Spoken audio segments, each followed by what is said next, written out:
గణేశాయ నమః, గాయత్రీదేవ్య నమః, మహాసరస్వతి నమః, మాతాపితృభ్యో నమః. ముందుగా ప్రేక్షక వీక్షణ మహాశీలందరికీ కూడా వినాయక చవితి శుభాకాంక్షలు. ఈరోజు ప్రతి ఒక్కరూ కూడా ప్రతి ఇంట్లోనూ కూడా వినాయక చవితిని ఎంతో ఇష్టంగాను భక్తిగాను శ్రద్ధగాను వినాయకుడిని పూజ చేస్తూ చేసుకుంటారు. అయితే ఈరోజు బ్రాహ్మణులు దొరకక లేదా పూజారులు దొరకక లేదా ఇతర రాష్ట్రాలలో ఉన్నవారు కానీ ఇతర దేశాల్లో ఉన్నవారు కానీ ఈ పూజ ఎలా చేసుకోవాలో తెలియక చాలామంది ఇబ్బంది పడుతూ ఉంటారు. అందుచేతే పూజారులు దొరకకపోయినా కూడా ఈ పూజను మీరు ఇంట్లో భక్తి శ్రద్ధతో చేసుకునే విధంగా ఈ యొక్క వీడియో తయారు చేయడం జరుగుతుంది. కాబట్టి చక్కగా ఈ దంపతులు ఇద్దరు కూడా ఆ యొక్క వినాయకుడికి పూజ చేస్తూ ఉంటారు. వాళ్ళు ఎలా చేస్తున్నారో చూసి మీరు కూడా మీ ఇంట్లో ఈ వీడియో చూస్తూ చక్కగా వినాయకుడికి పూజ చేసుకుని వినాయకుడి యొక్క అనుగ్రహానికి పాత్రలు అవ్వాల్సిందిగా కోరుతూ ఇప్పుడు మనం పూజను ప్రారంభం చేసుకునే ప్రయత్నం చేద్దాం. ముందుగా పూజకు కావాల్సినటువంటి సామాగ్రిని నేను చెబుతాను. దాన్ని సిద్ధం చేసుకున్నట్లయితే మనం ప్రశాంతంగా పూజ చేసుకుందాం. సామాగ్రిలో మొట్టమొదటిగా ఇలాగ చక్కగాను పాలవెల్లి కట్టుకోండి.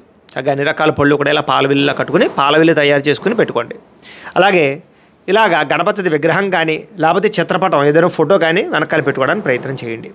అలాగే ఇలాంటి మట్టి వినాయకుడిని చిన్న వినాయకుడిని తెచ్చుకుని చక్కగా ఈ రకంగా తయారు చేసి సిద్ధం చేసుకోండి. ఇలాగా దీపారాధన సిద్ధం చేసుకోండి. కుంది, అందులో ఆవు నెయ్యి, అలాగే 3 ఒత్తులు, 3 కన్నా ఎక్కువ ఒత్తులు ఎన్నైనా వేయొచ్చు ఈ రకంగా. అయితే చాలామందికి అనుమానం ఏంటంటే ఒక కుంది పెట్టచ్చా అండి, 2 కుందులు పెట్టాలండి అని. ఒకవేళ కనుక 2 కుందులు పెట్టినా పెట్టచ్చు, 1 కుంది పెట్టినా పెట్టచ్చు. కాకపోతే ఒత్తులు మాత్రం 2 కన్నా ఎక్కువ వేయాలి అని. అంటే 3 కానీ 5 కానీ మీ ఇష్టం, మీ ఓపిక. అలాగే దీపం వెలిగించడానికి అగ్గిపెట్టి సిద్ధం చేసుకోండి. అలాగే పంచపాత్ర, ఉద్ధరణి, అరివేణము సిద్ధం చేసుకోండి. ఇది ఇంకో చెంబుతో మళ్ళీ నీళ్ళు పెట్టుకోండి. ఈ చెంబుతో నీళ్ళు ఎందుకంటే ప్రత్యేకంగా ఇవి ఆచమనం చేసినటువంటి నీళ్లు మనం అభిషేకం చేయడానికి, దేవుడికి చల్లడానికి, నైవేద్యం పెట్టడానికి పనిచేయవు. కాబట్టి ప్రత్యేకంగా ఒక చెంబులో నీళ్ళు పెట్టుకుంటే దీన్ని కలశ కింద పెట్టుకుని మనం ఈ నీళ్ళలో ఈ యొక్క చెంబులో ఉండే నీళ్లతోటే నైవేద్యాలు, దేవుడికి జల్లడాలు, అలాగే పూజలో వాడాలు చేసుకుంటాం. కాబట్టి ప్రత్యేకంగా ఒక చెంబుతో మళ్ళీ నీళ్ళు పెట్టుకోండి. అలాగే కుంకుమను సిద్ధం చేసుకోండి. అలాగే ఆవు నెయ్యితో కలిపినటువంటి పసుపు అక్షతలు సిద్ధం చేసుకోండి. గంధాన్ని ఈ రకంగా కలిపి సిద్ధం చేసుకోండి. బెల్లం ముక్కలు ఈ రకంగా సిద్ధం చేసుకోండి. అలాగే పంచామృతాలు అంటే ఆవు పాలు, పాలు, పెరుగు, తేనె, నెయ్యి, పంచదార కలిపినటువంటి పంచామృతాలు ఈ రకంగా సిద్ధం చేసుకోండి. అలాగే తాంబూలాలు 2 అంటే 3 తమలపాకులు, 2 పోక చెక్కలు, 1 చిల్లర పైసా, ఇలాగా 2 తాంబూలాలు సిద్ధం చేసుకోండి. అలాగే ఓ 4-5 తమలపాకులు విడిగా పెట్టుకోండి. పూజలు అవసరమవుతూ ఉంటాయి మనకి. అలాగే హారతి కర్పూరం ఇలా సిద్ధం చేసుకోండి. బిళ్ళలు హారతి కర్పూరం వెలిగించడానికి ఇలాంటిది సిద్ధం చేసుకోండి, స్టాండ్. అలాగే వాయించడానికి మధ్యలో గంట సిద్ధం చేసుకోండి. ఇలాగా 4 అగరవత్తులను 1 కైవత్తి సిద్ధం చేసుకోండి. ఈ కైవత్తి అంటే ఏంటంటే ఏమి లేదు, ఒక పుల్లకి కానీ అగరవత్తికి కానీ పత్తి చుట్టండి. పత్తి చుట్టి కాస్త నేతిలో పెట్టి ఉంచండి. అంటే మనం అగ్గిపెట్టుతో దీపారాధన చేయకూడదు. అని చేత ముందే ఏం చేస్తామంటే ఈ కైవత్తిని వెలిగించి అప్పుడు మనం దీంతో దీపారాధన చేస్తాం అనమాట. అందుకని ఇలాగ ఒక కైవత్తి సిద్ధం చేసుకోండి. దీన్ని కైవత్తి అంటారు. అలాగే దేవుడి దగ్గర ఇలాగ పుస్తకాలు, పెన్నులు కూడా పెట్టుకోండి, మనం చదువుకునేటటువంటివి. అలాగే ఒకవేళ వ్యాపారాలు చేసేవారి దగ్గర చిట్టావజ్యాల పుస్తకాలు, అలాగే చాలామంది ఎవరైనా సరే పనిముట్లు కూడా పెట్టుకుంటూ ఉంటారు. అలాంటి పనిముట్లు, అలాంటి ఆయుధాలు ఇలాంటివన్నీ కూడా గణపతి దగ్గర పూజకు పెట్టుకోవచ్చు. మేము పుస్తకాలు పెట్టాం, పెన్నులు పెట్టాం.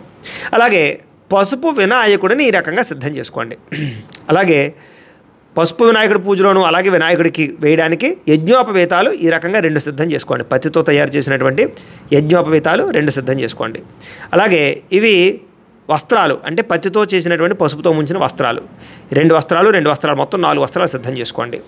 అలాగే విఘ్నేశ్వర పూజకి పళ్ళెంలో బియ్యం సిద్ధం చేసుకోండి. వెండి పళ్ళెంలో పెట్టుకోవచ్చు, లేదా మీ ఇతర పళ్ళెంలోనైనా పెట్టుకోవచ్చు ఈ రకంగా. అలాగే మధ్యలో నైవేద్యానికి ఈ రకంగా ఉండ్రాళ్ళు, అలాగే కజ్జికాయలు కానీ, మోదుగులు కానీ, లేదా పులిహార కానీ, రకరకాలు కానీ ఎన్ని రకాల పిండి వంటలైనా పెట్టుకోవచ్చు. మేము ఇక్కడ మామూలుగా ఉండ్రాళ్ళు పెట్టాం. అలాగే మీరు ఎన్ని రకాల పిండి వంటలైనా సరే తయారు చేసి సిద్ధం చేసుకోండి, మీ ఓపిక. అలాగే ముఖ్యంగా 21 రకాల పత్రులు ఈ రకంగా కోసి సిద్ధం చేసుకోండి, గరిక పత్రులతో సహా. అలాగే పువ్వులు, విడి పువ్వులన్నీ కూడా సిద్ధం చేసుకోండి. మీ పెరట్లో దొరికిపోయినా పర్వాలేదు, ఏవైనా పర్వాలేదు. అలాగే ఇలాంటి పత్రి అంతా కూడా సిద్ధం చేసుకోండి. అలాగే నైవేద్యానికి అరటిపళ్ళు, అలాగే ఇలాంటి పళ్ళు, ఇలా మీ ఇష్టం, మీ ఓపిక ఎన్ని రకాల పళ్ళు అయినా సరే సిద్ధం చేసుకోండి. అలాగే కొట్టడానికి మధ్యలో కొబ్బరికాయ కొట్టడానికి ఇలాంటిది, అలాగే కొబ్బరి నీళ్ళు పట్టుకోవడానికి గిన్నె, ఇవి సిద్ధం చేసుకోండి. ఈ సామాన్లన్నీ కూడా మీరు సిద్ధం చేసుకున్నట్లయితే పూజ మధ్యలో లేవక్క లేకుండా ప్రశాంతంగా మనం పూజ చేసుకోవచ్చు.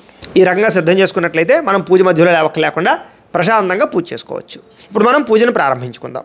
ముందుగా తమలపాకు తీసుకోండి.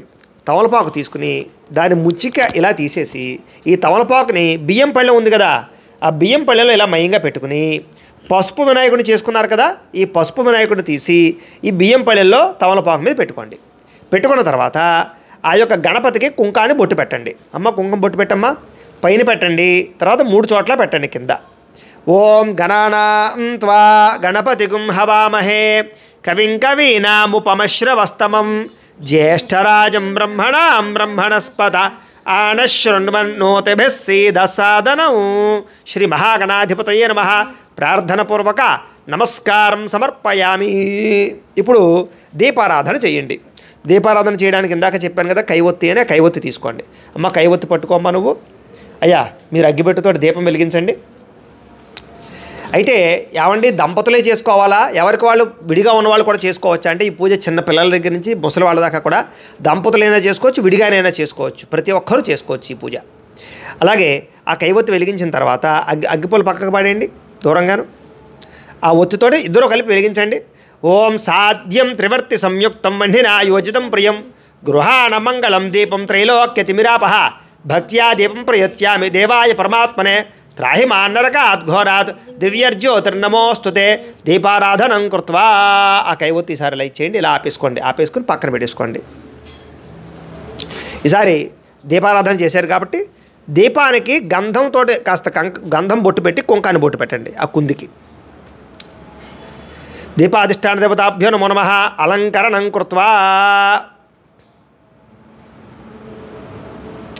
అలాగే 2 అక్షతలు వేసి ఓ పుష్పం కూడా వేయండి. దీపాధిష్టాన దేవతాయ నమో నమః.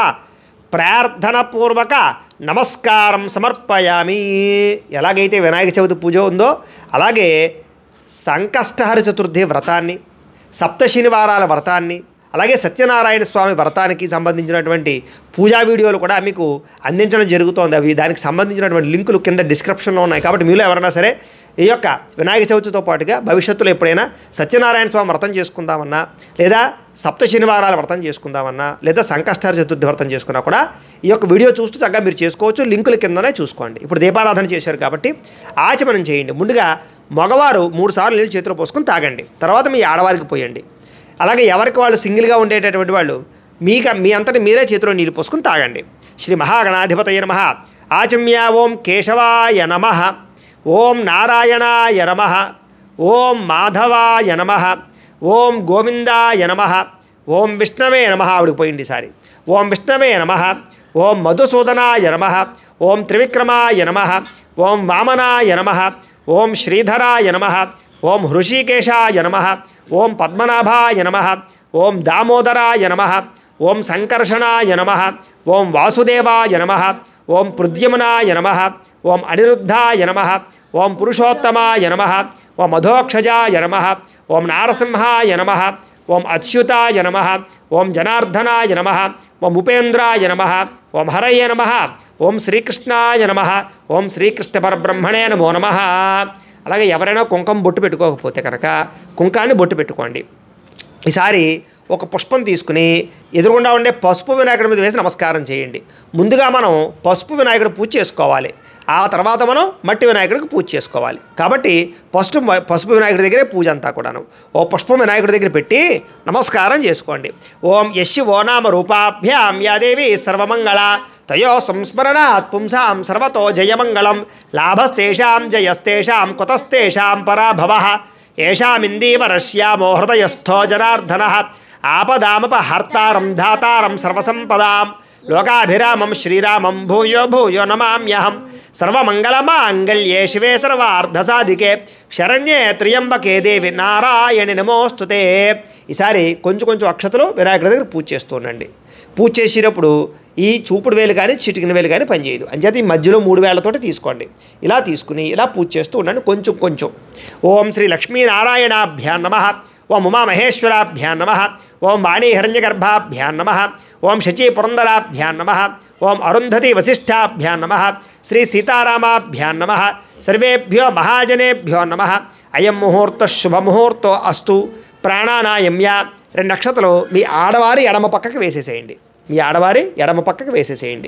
ఎవరికి వాళ్ళు సింగిల్గా చేసుకునే వాళ్ళు మీ యొక్క ఎడమ చేతి పక్కకి అక్షతలు వేసేసుకోండి.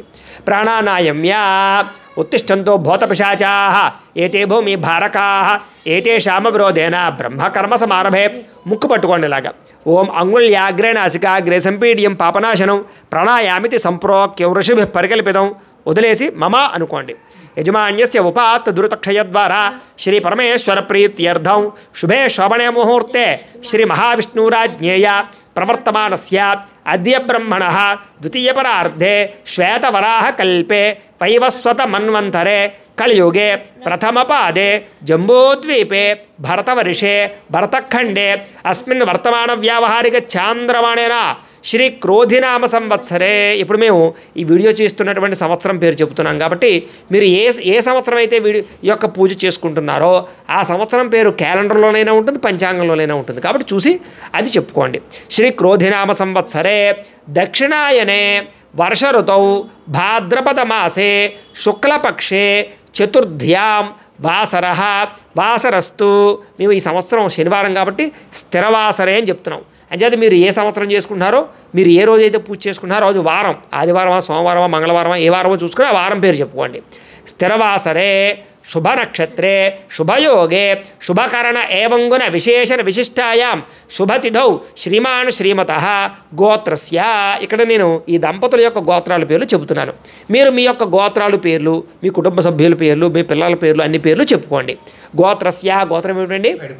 పైడి బాలగోత్రోద్భవస్య పేరు శ్రీనివాసనామధేయస్య ధర్మపత్ని సమేతస్య పైడి బాలగోత్రోద్భవతి. వరలక్ష్మీనామధేయస్య పిల్లల పేర్లు పైడి బాలగోత్రోద్భవస్య నాగ చైతన్య నామధేయస్య పైడి బాలగోత్రస్య జైష్ణవీ నామధేయస్య. అంతే కదా? తండ్రి గారి పేరు చెప్పండి. పైడి బాలగోత్రస్య నాగరాజు నామధేయస్య. అంతే కదా? సకుటుంబస్య. మీరు కూడా ఇలా గోత్రాల పేర్లు చెప్పుకున్న తర్వాత నమస్కారం చేసుకుంటూ నేను చెప్పినట్టు చెప్పండి.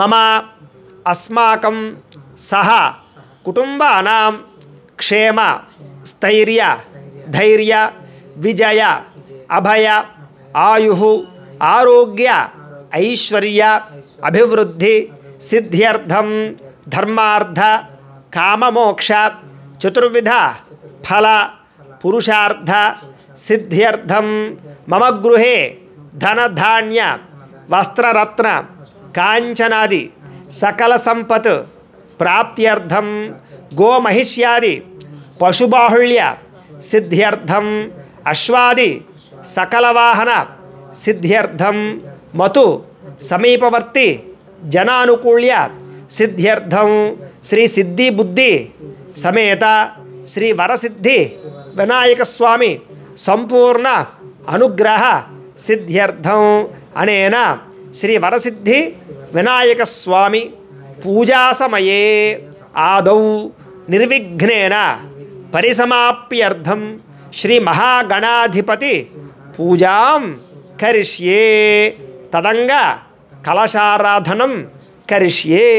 ఈసారి అక్షతలు తీసుకోండి మగవారు, ఆడవారు నిలిపోయిండమ్మా, ఆ పల్లెలో వదిలిపెట్టండి. తదంగా కలశారాధనం కరిష్యే. ఎవరికి వాళ్ళు చేస్తున్నారు, ఎవరికి వాళ్ళు అక్షతలు తీసుకుని నీళ్ళు పోసుకుని వదిలిపెట్టుకోండి సింగిల్గా ఉండేవాళ్ళు. కరిష్యే. ఈసారి ఈ చెంబు ఉంది కదా విడిగా, ఈ చెంబు తీసుకోండి. ఈ చెంబుకి గంధం 3 చోట్ల గంధం రాసి కుంకాన్ని బొట్టు పెట్టండి ఆ చెంబుకి. కలశస్య ముఖే విష్ణు కంఠే రుద్ర సమాశ్రిత మూలే తత్ర స్థితో బ్రహ్మ మధ్యే మాతృగణా స్మృతా కుక్షౌ తు సాగరా సర్వే సప్తద్వీపా వసుంధర అర్గ్వేదోధ యజుర్వేద సామవేదో హ్యధర్వణ అంగైశ్చ సహితా సర్వే కలశాంబు సమాశ్రితా కలశే గంధ పుష్ప అక్షతాన్ని నిక్షిప్య. ఇప్పుడు ఏం చేస్తారంటే ఒక పుష్పం తీసుకోండి. ఓ పుష్పం తీసుకుని ఆగండి నేను చూపిస్తాను. ఈ పుష్పం తీసుకుని ఈ పుష్పాన్ని ఇలాగా గంధంలో ముంచండి, అలాగే ఇలా అక్షతుల్లో ముంచండి. ముంచి పుష్పాన్ని చెంబులో వేసేసేయండి. కలశే వేసేసేయండి, చెంబులో వేసేయండి. కలశే గంధ పుష్ప అక్షతాన్ని నిక్షిప్య హస్తేనాచ్ఛాద్య ఇలా చేయి మూత వేయండి. ఇలాగా హస్తేనాచ్ఛాద్య ఆ కలశేషు ధావతి పవిత్రే పరిశిచ్యతే ఉక్తైర్యజ్ఞేషు వర్ధతే ఆ కలశేషు ధావతి శ్యేనోవర్మవిగా ఆహతే అభిద్రోణ కణిక్రదతు ఓం ఆపో వా యుదగుం సర్వం విశ్వాభూతాన్యాపః ప్రాణా వా ఆపః పశవ ఆపోన్నమాపో అమృతమాప సమ్రాడాపో విరాడాప స్వరాడాపశ్చందాగుష్యాపో జ్యోతిగుష్యాపో యజోగుష్యాప సత్యమాప సర్వా దేవత ఆపో భూర్భువస్సు వరాప ఓం. చాలు. ఈసారి ఆ పుష్పంతో శ్రీకారాన్ని చుట్టండి చెంబులో. ఆ పుష్పంతో లోపల శ్రీకారం చుట్టండి. గంగే చయమునే చైవ గోదావరి సరస్వతి నర్మదే సింధు కావేరి జలేస్మిన్ సన్నిధిం కురు ఆయాంతు శ్రీ మహాగణాధిపతి పూజార్థం దురితక్షయకారకాః కలశోధకేన దేవం. ఆ నీళ్ళు పుష్పంతో దేవుడి మీద జల్లండి. దేవం ఆత్మానంచ మీ మీద జల్లుకోండి. ఆత్మానంచ అలాగే మీ పిల్లలు మీ ఎవరైతే పూజ చేసుకుంటున్నారో వాళ్ళందరి మీద జల్లండి. దేవం ఆత్మానంచ పూజాద్రవ్యాన్ని సంప్రోక్ష్య పూజాద్రవ్యాలన్నింటి మీద కూడా జల్లండి ఆ నీళ్ళతోటి. పూజాద్రవ్యాన్ని సంప్రోక్ష్య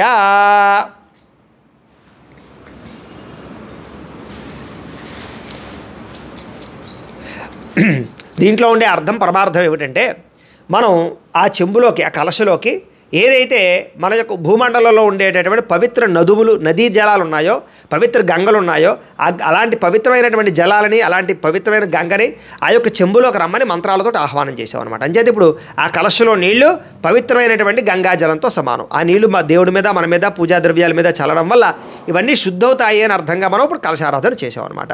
ఇప్పుడు మనం విఘ్నేశ్వర పూజ ప్రారంభం చేసుకుందాం పసుపు వినాయకుడికి. ఈసారి ఓ పుష్పం పుచ్చి నమస్కారం చేయండి.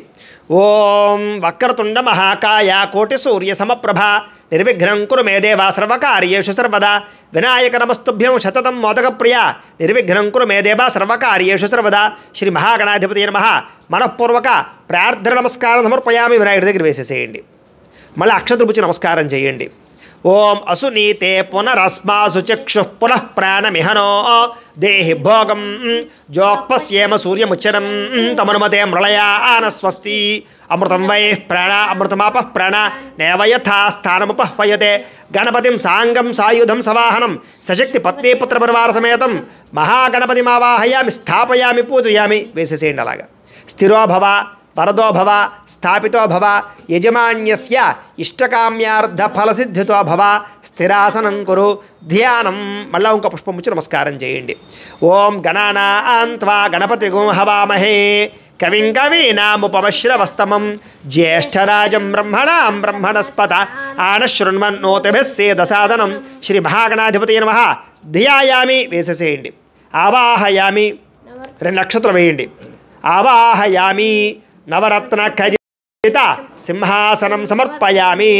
ఈసారి ఈ ఉద్ధరణ తీసుకుని ఈ కలశ ఉంది కదా ఈ కలశలో నీళ్ళని ఇలాగ గణపతికి చూపించి ఇలా వదిలిపెట్టాలి. అలాగా వరుసగా 3 సార్లు చేయండి. శ్రీ మహాగణాధిపతయే నమః పాదయో పాద్యం సమర్పయామి అంటే కాళ్ళు కడుగుతున్నట్టు అనమాట. మళ్ళా హస్తయో అర్ఘ్యం సమర్పయామి. శ్రీ మహాగణాధిపతయే నమః ముఖే ఆచమనీయం సమర్పయామి అంటే కాళ్ళు కడిగాం చేతులు కడిగాం ఆచమనం చేయించాం అనమాట. చాలు. స్నపయామి. ఈసారి ఈ చెంబులో నీళ్లు పుష్పంతో గణపతి మీద జల్లుతూ ఉండండి. ఆ పోహిష్టామ యోభవస్థాన ఊర్జేదాతన మహేరణాయ చక్షసే యోపశవతమోరసస్తస్య భాజయతే హరః ఉషతీరివ మాతరః తస్మారంగమామవో యస్య క్షయాయ జన్మథ ఆపో జనయథా జనః శ్రీ మహాగణాధిపతయే నమః శుద్ధోదక స్నానం సమర్పయామి. చాలు. ఇంకా ఆచమనం చేసిన చెంబు ఉంది కదా ఇది ఇక్కడ పర్లేదు తీసేసి పక్కన పెట్టేసుకోండి. ఇంకా పూజ అంతా ఈ కలస్తోటే కాబట్టి అదే ఉంచుకోండి మళ్ళీ కన్ఫ్యూజ్ అవుతారు. స్నపయామి. స్నానానంతరం శుద్ధ ఆచమనీయం సమర్పయామి. ఈసారి వస్త్రాలు ఉన్నాయి కదా ఈ వస్త్రయుగ్మాలు అంటే ఇందాక పచ్చితో 2 వస్త్రాలు చేసుకోమన్నాను కదా ఆ వస్త్రాలు తీసుకోండి. ఒకవేళ వస్త్రాలు చేయలేని వాడు ఉంటే కనుక అక్షతలు తీసుకుని నమస్కారం చేయండి. ఓం ఉపయితు మాం దేవసగః కీర్తిశ్చమనినాసః ప్రాతర్భూతోస్మిలాశ్చేస్మిన్ కీర్తిమృద్ధిం దదాతు మే శ్రీ మహాగణాధిపతయే నమః వస్త్రయుగ్మం సమర్పయామి. ఆ వస్త్రాలు 2 వేసేసేయండి. మళ్ళా యజ్ఞోపవీతం ఉంది కదా యజ్ఞోపవీతాన్ని తీసుకోండి. 2 ఒకటి తీసుకోండి. ఇంకొకటి మనం మట్టి వినాయకుడి దగ్గర పూజకి ఉంచుకోవాలి. తీసుకుని ఆ యజ్ఞోపవీతాన్ని గణపతి దగ్గర వేసేసేయండి. యజ్ఞోపవీతం లేని వాళ్ళు అక్షతలు వేసేయండి. ఓం యజ్ఞోపవీతం పరమం పవిత్రం ప్రజాపతేర్యత్ సహజం పురస్తాతు ఆయుష్యమగ్రియం ప్రతిమంచ శుభ్రం యజ్ఞోపవీతం బలమస్తు తేజ శ్రీ మహాగణాధిపతయే నమః యజ్ఞోపవీతం సమర్పయామి. ఈసారి ఓ పుష్పం గంధంలో ముంచి ఆ పుష్పాన్ని వేసేయండి గణపతి దగ్గర. గంధద్వారాం దురాదర్శాం నిత్యపుష్టాంకరేషణీం ఈశ్వరీకం సర్వభూతానాం తామిహోపయే శ్రియం శ్రీ మహాగణాధిపతయే నమః దివ్యశ్రీ చందనం సమర్పయామి. మళ్ళా ఇంకో పుష్పం పుచ్చి నమస్కారం చేయండి. ఎప్పుడైనా సరే పుష్పానికి ముచ్చుకుందనుకోండి, ఆ ముచ్చుకు తీసేసే వేస్తూ ఉండాలి. ఏం బాబు, అలా పట్టుకుని నమస్కారం చేయండి. ఓం ఆయనేతే పరాయణే దూర్వా ఆరోహంతు పుష్పిణీ హృదాశ్చ పుండరీకాని సముద్రస్య గృహాయమే శ్రీ మహాగణాధిపతి నమః ఆభరణార్థం పుష్పం సమర్పయామి వేసేసేయండి. ఆభరణార్థమలంకరణార్థం దూర్వాక్షతై పూజయామి. సరే కొంచెం కొంచెం అక్షతలు పూజ చేస్తూ ఉండండి గణపతి దగ్గర, ఇలా 3 వేళ్లతోటిని. ఓం సుముఖాయ నమః, ఓం ఏకదంతాయ నమః, ఓం కపిలాయ నమః, ఓం గజకర్ణికాయ నమః, ఓం లంబోదరాయ నమః, ఓం వికటాయ నమః, ఓం విఘ్నరాజాయ నమః, ఓం గణాధిపాయ నమః, ఓం ధూమకేతవే నమః, ఓం గణాధ్యక్షాయ నమః, ఓం ఫాలచంద్రాయ నమః, ఓం గజాననాయ నమః, ఓం వక్రతుండాయ నమః, ఓం శూర్పకర్ణాయ నమః, ఓం హేరంబాయ నమః, ఓం స్కందపూర్వజాయ నమః, ఓం సర్వసిద్ధిప్రదాయకాయ నమః శ్రీ మహాగణాధిపతి నమః షోడశనామభిపూజాం సమర్పయామి. చాలండి. ధూపం, అగరవత్తులు ఉన్నాయి కదా, ఒక 2 అగరవత్తులు వెలిగించండి. అలాగే ఈ వినాయకుడి పూజ అయిన తర్వాత చాలామంది ఇళ్లలోనూ వాహన పూజ చేసుకుంటారు. బళ్ళుకు కానీ కారులకు కానీ వాహనాలకి కానీ పూజలు చేసుకుంటారు, ఆయుధాలకి అది పూజ చేసుకుంటారు. మీరు అలా వాహనాలకి వాటికి పూజ చేసుకోవాలన్నా కూడా వాహన పూజా విధానం వీడియోలు కూడా మీకు కింద లింకులు డిస్క్రిప్షన్లో ఇవ్వడం జరిగింది. కాబట్టి వినాయక చవితి రోజు వాహన పూజలు కూడా ఆ వీడియో చూసి మీరు చక్కగా చేసుకోవచ్చు. ఇప్పుడు అగరవత్తులు వెలిగించారు కదా, ఆ పొగని ఆ గణపతికి చూపించండి. వనస్పత్యుర్భవ ఐర్దివ్యైర్నానాగంధై సుసంయుత ఆగ్రేయ సర్వదేవానాం ధూపోయం ప్రతిగృహ్యతాం శ్రీ మహాగణాధిపతి నమః పరిమళ ధూపమాగ్రాపయామి. ఇలా ఇచ్చేసేయండి, పక్కన గుచ్చేసుకోండి అగరవత్తుల్ని. అలాగే దీపానికి నమస్కారం చేయండి.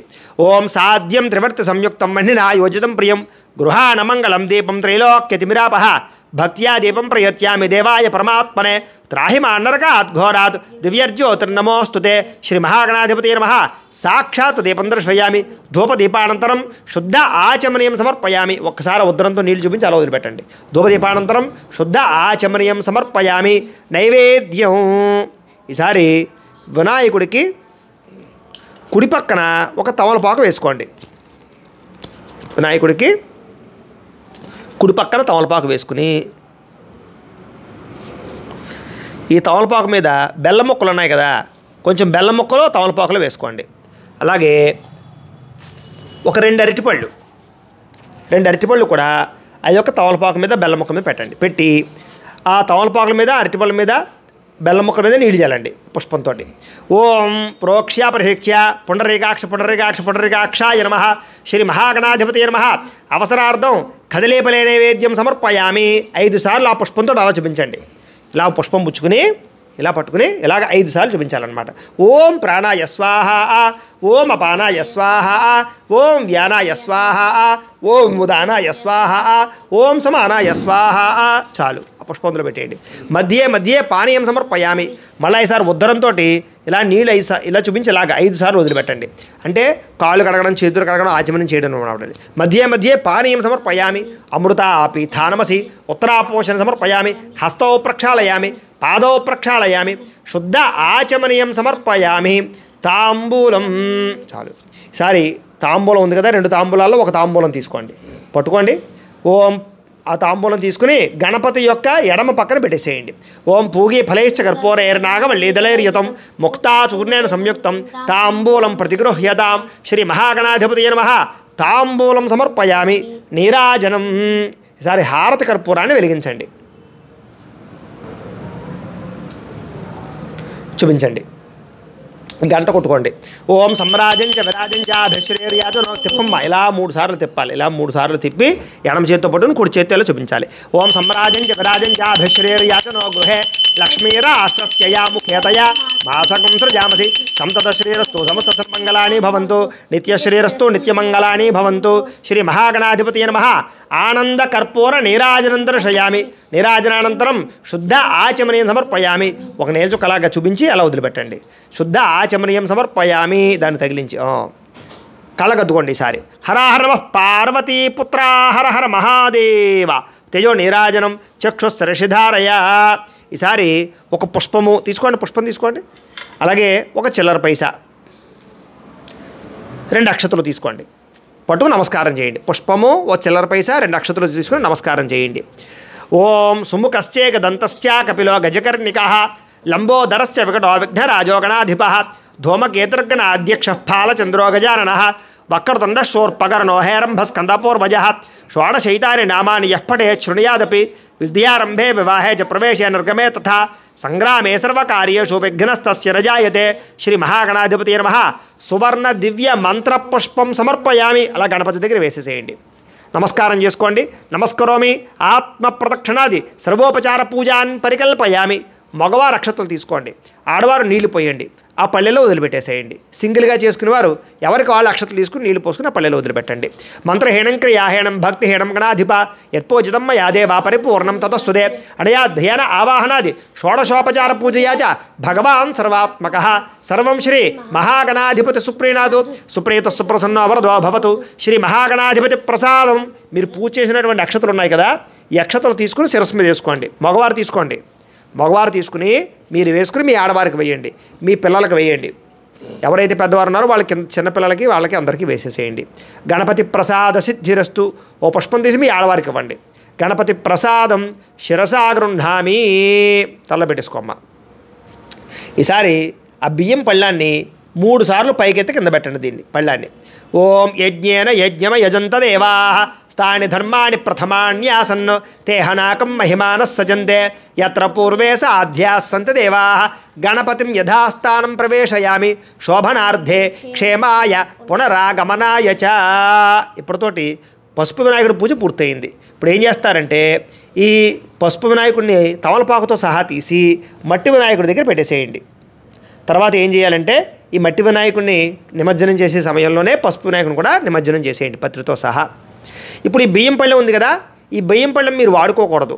మీ ఇంటి చుట్టుపక్కల ఎవరైనా బ్రాహ్మణులున్నా, మీ పురోహితులున్నా, లేకపోతే ఆలయంలో అర్చకులున్నా ఎవరికైనా ఇచ్చేసేయండి.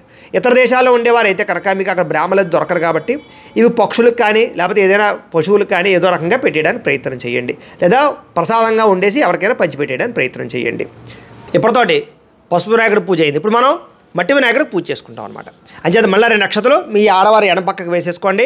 సింగిల్గా ఉండేవారు ఎవరికి వాడు ఎడం పక్కకు వేసేసుకోండి. పునః ప్రాణానాయమ్య ఉత్తిష్టంతో భూతపిశాచాః ఏతే భూమి భారకాః ఏతేషామ విరోధేన బ్రహ్మకర్మ సమారభే. ముక్కు పట్టుకోండి. ఓ మంగళ్యాగ్రే నాసికాగ్రే సంపీడ్యం పాపనాశనం ప్రణాయామితి సంప్రోక్యం ఋషిభిః పరికల్పితం. వదిలేసి మమ అనుకోండి.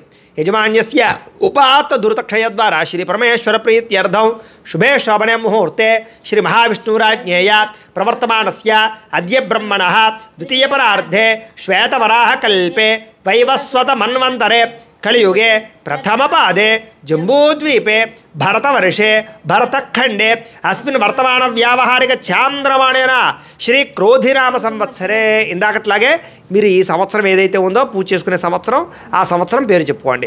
శ్రీ క్రోధినామ సంవత్సరే దక్షిణాయనే వర్ష ఋతౌ భాద్రపద మాసే శుక్లపక్షే చతుర్థ్యాం వాసరస్తు. అలాగే మీరు పూజ చేసుకునే రోజు ఏమిటో ఆదివారమా, సోమవారమా, మంగళవారమా, ఏ వారమో చూసినా వారం పేరు చెప్పుకోండి. ఇప్పుడు మనం ఈ సంవత్సరం శనివారం కాబట్టి స్థిరవాసరే అని చెప్తున్నాను నేను. స్థిరవాసరే శుభ నక్షత్రే శుభయోగే శుభకరణ ఏవంగన విశేషణ విశిష్టాయాం శుభతిథౌ శ్రీమాన్ శ్రీమతః గోత్రః. ఇక్కడ మళ్ళీ నేను ఈ దంపతుల గోత్రాల పేర్లు చెప్తున్నాను, మీరు మీ గోత్రాల పేరు చెప్పుకోండి. అస్యజమాన్యస్య పైడబాల గోత్రోద్భవస్య శ్రీనివాస నామధేయస్య ధర్మపత్ని సమేతస్య పైడబాల గోత్రోద్భవతి. వరలక్ష్మీ నామధేయస్య పైడబాలగోత్రస్య నాగచైతన్య నామధేయస్య పైడబాలగోత్రస్య జైష్ణవి నామధేయస్య పైడబాలగోత్రస్య తండ్రి గారి పేరు నాగరాజు నామధేయస్య స్వకుటుంబస్య. మళ్ళీ ఇందాక చెప్పినట్టుగా సంకల్పం చెప్పండి. నమస్కారం చేసుకుని నేను చెప్పినట్టుగా చెప్పండి. మమ అస్మాకం సహ కుటుంబానాం క్షేమ స్థైర్య ధైర్య విజయ అభయ ఆయు ఆరోగ్య ఐశ్వర్య అభివృద్ధి సిద్ధ్యర్థం ధర్మార్థ కామమోక్ష చతుర్విధ ఫల పురుషార్థ సిద్ధ్యర్థం మమ గృహే ధనధాన్య వస్త్రరత్న కాంచనాది సకల సంపత్ ప్రాప్త్యర్థం గోమహిష్యాది పశుబాహుళ్య సిద్ధ్యర్థం అశ్వాది సకల వాహన సిద్ధ్యర్థం మతు సమీపవర్తి జనానుకూల్య సిద్ధ్యర్థం శ్రీ సిద్ధి బుద్ధి సమేత శ్రీ వరసిద్ధి వినాయక స్వామి సంపూర్ణ అనుగ్రహ కోటిలాభ ప్రాప్త్యర్థం యథాశక్తి శ్రీ సంపూర్ణ శ్రీ వరసిద్ధి వినాయక స్వామి అనుగ్రహ సిద్ధ్యర్థం శ్రీ సిద్ధి బుద్ధి సమేత వరసిద్ధి వినాయక స్వామి పూజాం కరిష్యే. మగవారు అక్షతలు తీసుకోండి, ఆడవారు నీళ్ళు పోయండి, ఆ పల్లెలో వదిలిపెట్టేసేయండి. సింగిల్గా ఉండేవారు ఎవరికి వారు అక్షతలు తీసుకుని నీళ్ళు పోసుకుని పల్లెలో వదిలిపెట్టేయండి. శ్రీ వరసిద్ధి వినాయక స్వామి దేవతా పూజాం కరిష్యే తదంగ ప్రతిమా శోధనం కరిష్యే. ఈసారి ఎడమ చేతిలో తమలపాకు వేసుకోండి. మగవారు సింగిల్గా ఉండేవారు ఎవరికి వాడే ఎడమ చేతిలో వేసుకోండి. తమలపాకు ఎడమ చేతిలో పెట్టుకోండి. ఎడమ చేయి అంటే లెఫ్ట్ పెట్టుకుని ఈ మట్టి వినాయకుడు ఉన్నాడు కదా, ఈ మట్టి వినాయకుడిని జాగ్రత్తగా తీసుకుని ఆ ఎడమ చేతిలో పెట్టుకోండి. అలా పెట్టుకుని ఈ పంచామృతాలు ఉన్నాయి కదా, ఈ పంచామృతాలు ఇలా ఎదర పెట్టుకుని ఈ పంచామృతాలలోనూ ఒక పుష్పం వేసి ఈ పుష్పంతో ఆ పంచామృతాలు గణపతి మీద చల్లుతూ ఉండండి. జల్లండి, అలా జల్లుతూ ఉండండి. ఓం ఆప్యాయ స్వసమేతుతే విశ్వతస్వామ వృష్ణయం భవావాజస్య సంగతే దధిక్రావున్నో అకారుషం జిష్ణోరస్వస్య వాజిన సురభినో ముఖాకరతు ప్రణాయోగం శతారుషతు శుక్రమసి జ్యోతిరసి తేజోసి దేవోవస్థవితోత్పన త్వచ్చిద్రేణ పవిత్రేణ వసో సూర్యస్య రశ్మిభిః మధువాత అర్తాయతే మధుక్షరంతి సింధవః మాధ్వీర్న సంతోషధీః మధునక్తముతోషసి మధుమత్పార్థివగం రజః మధుద్యౌరస్తునః పిత మధుమాన్నో వనస్పతిర్మధుమాగో అస్తు సూర్యః మాద్వీర్గావో భవంతునః స్వాదుఃపవస్వ దివ్యాయ జన్మనే స్వాదిరేంద్రాయ సుహవేతు నామ్నే స్వాదుర్మిత్రాయ వరుణాయ వాయవే బృహస్పతయే మధుమాగో అదాభ్యః. చాలు. ఈసారి మామూలు నీళ్ళు చల్లండి పుష్పంతో. ఆపోహిష్టామ యోభవస్థాన ఊర్జే దదాతన మహేరణాయ చక్షసే యోవశవద వారసస్తస్య భాజయతే హరః ఉషతీరివ మాతరః తస్మా అరంగమామ వోయస్య క్షయాయ జన్మథ ఆపో జనయథాచరః శ్రీ మహాగణాధిపతియే నమః గోక్షరక స్నానేన శుద్ధోదక స్నానం సమర్పయామి. చాలు. ఈసారి కొంచెం గంధం రాసి కుంకుమ బొట్టు పెట్టండి గణపతికి. అదనమాట, అలంకారం చేయండి. అలాగ చక్కగా కుంకుమ బొట్టు పెట్టండి. పెట్టి ఈసారి ఇంకొక కొత్త తమలపాకు వేసుకోండి. ఇక్కడ కొత్త తమలపాకుని ఈ ఆసనం మీద వేసుకుని సింహాసనం మీద ఈసారి ఆ తమలపాకు తీసేసి పక్కన పడేసి ఈ మట్టి వినాయకుడిని ఇప్పుడు ఈ తమలపాకు మీద పెట్టండి. జాగ్రత్తగా పెట్టండి. అదనమాట. చాలు.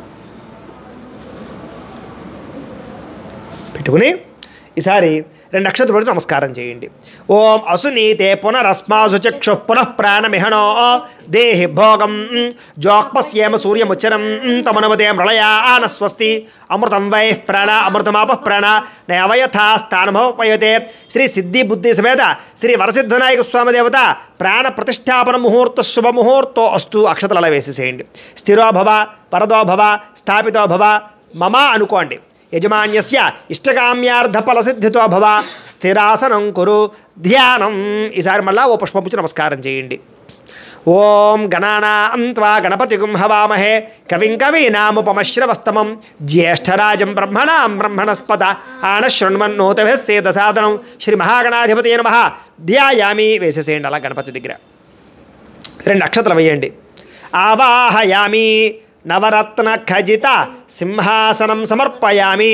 ఈసారి మళ్ళీ ఈ ఉద్ధరంతో 3 సార్లు నీళ్ళు ఇలా గణపతికి చూపించి వదిలిపెట్టండి. అంటే కాళ్ళు కడుగుతున్నట్టుగాను చేతులు కడుగుతున్నట్టుగాను అలాగే ఆచమనం చేయిస్తున్నట్టుగాను 3 సార్లు. ఓం శ్రీ మహాగణాధిపతయే నమః పాదయో పాద్యం సమర్పయామి. శ్రీ సిద్ధి బుద్ధి సమేత శ్రీ వరసిద్ధి వినాయక స్వామినే నమో నమః హస్తయో అర్ఘ్యం సమర్పయామి. శ్రీ సిద్ధి బుద్ధి సమేత శ్రీ వరసిద్ధి వినాయక స్వామినే నమో నమః ముఖే ఆచమనీయం సమర్పయామి. చాలు. స్నపయామి. ఈసారి మళ్ళీ పంచామృతాలు చల్లండి. ఓం ఆప్యాయ స్వసమేతుతే విశ్వతస్వామ వృష్ణీయం భవావాజస్య సంగతే దధిక్రావున్నో అకారుషం జిష్ణోరస్వస్య వాజినః సురభినో ముఖాకరతు ప్రణాయోగం శతారుషతు శుక్రమసి జ్యోతిరసి తేజోసి దేవోవస్థవితోత్పన త్వచ్చిద్రేణ పవిత్రేణ వసో సూర్యస్య రశ్మిభిః మధువాత అర్తాయతే మధుక్షరంతి సింధవః మాధ్వీర్న సంతోషధీః మధునక్తముతోషసి మధుమత్పార్థివగం రజః మధుద్యౌరస్తునః పిత మధుమాన్నో వనస్పతిర్మధుమాగో అస్తు సూర్యః మాద్వీర్గావో భవంతునః స్వాదుఃపవస్వ దివ్యాయ జన్మనే స్వాదిరేంద్రాయ సుహవేతు నామ్నే స్వాదుర్మిత్రాయ వరుణాయ వాయవే బృహస్పతయే మధుమాగో అదాభ్యః. చాలు. ఈసారి మామూలు చెంబులో నీళ్ళు చల్లండి, కలశలో నీళ్ళు చల్లండి. ఆపోహిష్టామ యోభవస్థాన ఊర్జే దదాతన మహేరణాయ చక్షసే యోపశవతమోరసస్తస్య భాజయితేహనః ఉషతీరివ మాతరః తస్మా అరంగమామవో యస్య క్షయాయ జన్మథ ఆపో జనయథ జనః శ్రీ సిద్ధిబుద్ధి సమేత శ్రీ వరసిద్ధివినాయక స్వామినేన నమః పంచామృత స్నానేన శుద్ధోదక స్నానం సమర్పయామి. చాలు. స్నానానంతరం శుద్ధ ఆచమనీయం సమర్పయామి. వస్త్రం ఈసారి ఇందాక వస్త్రాలు చేసుకోమన్నాను కదా, ఇంకో 2 వస్త్రాలు, ఆ 2 వస్త్రాలు తీసుకోండి. వస్త్రాలు లేనివారు అక్షతపుచ్చి నమస్కారం చేయండి.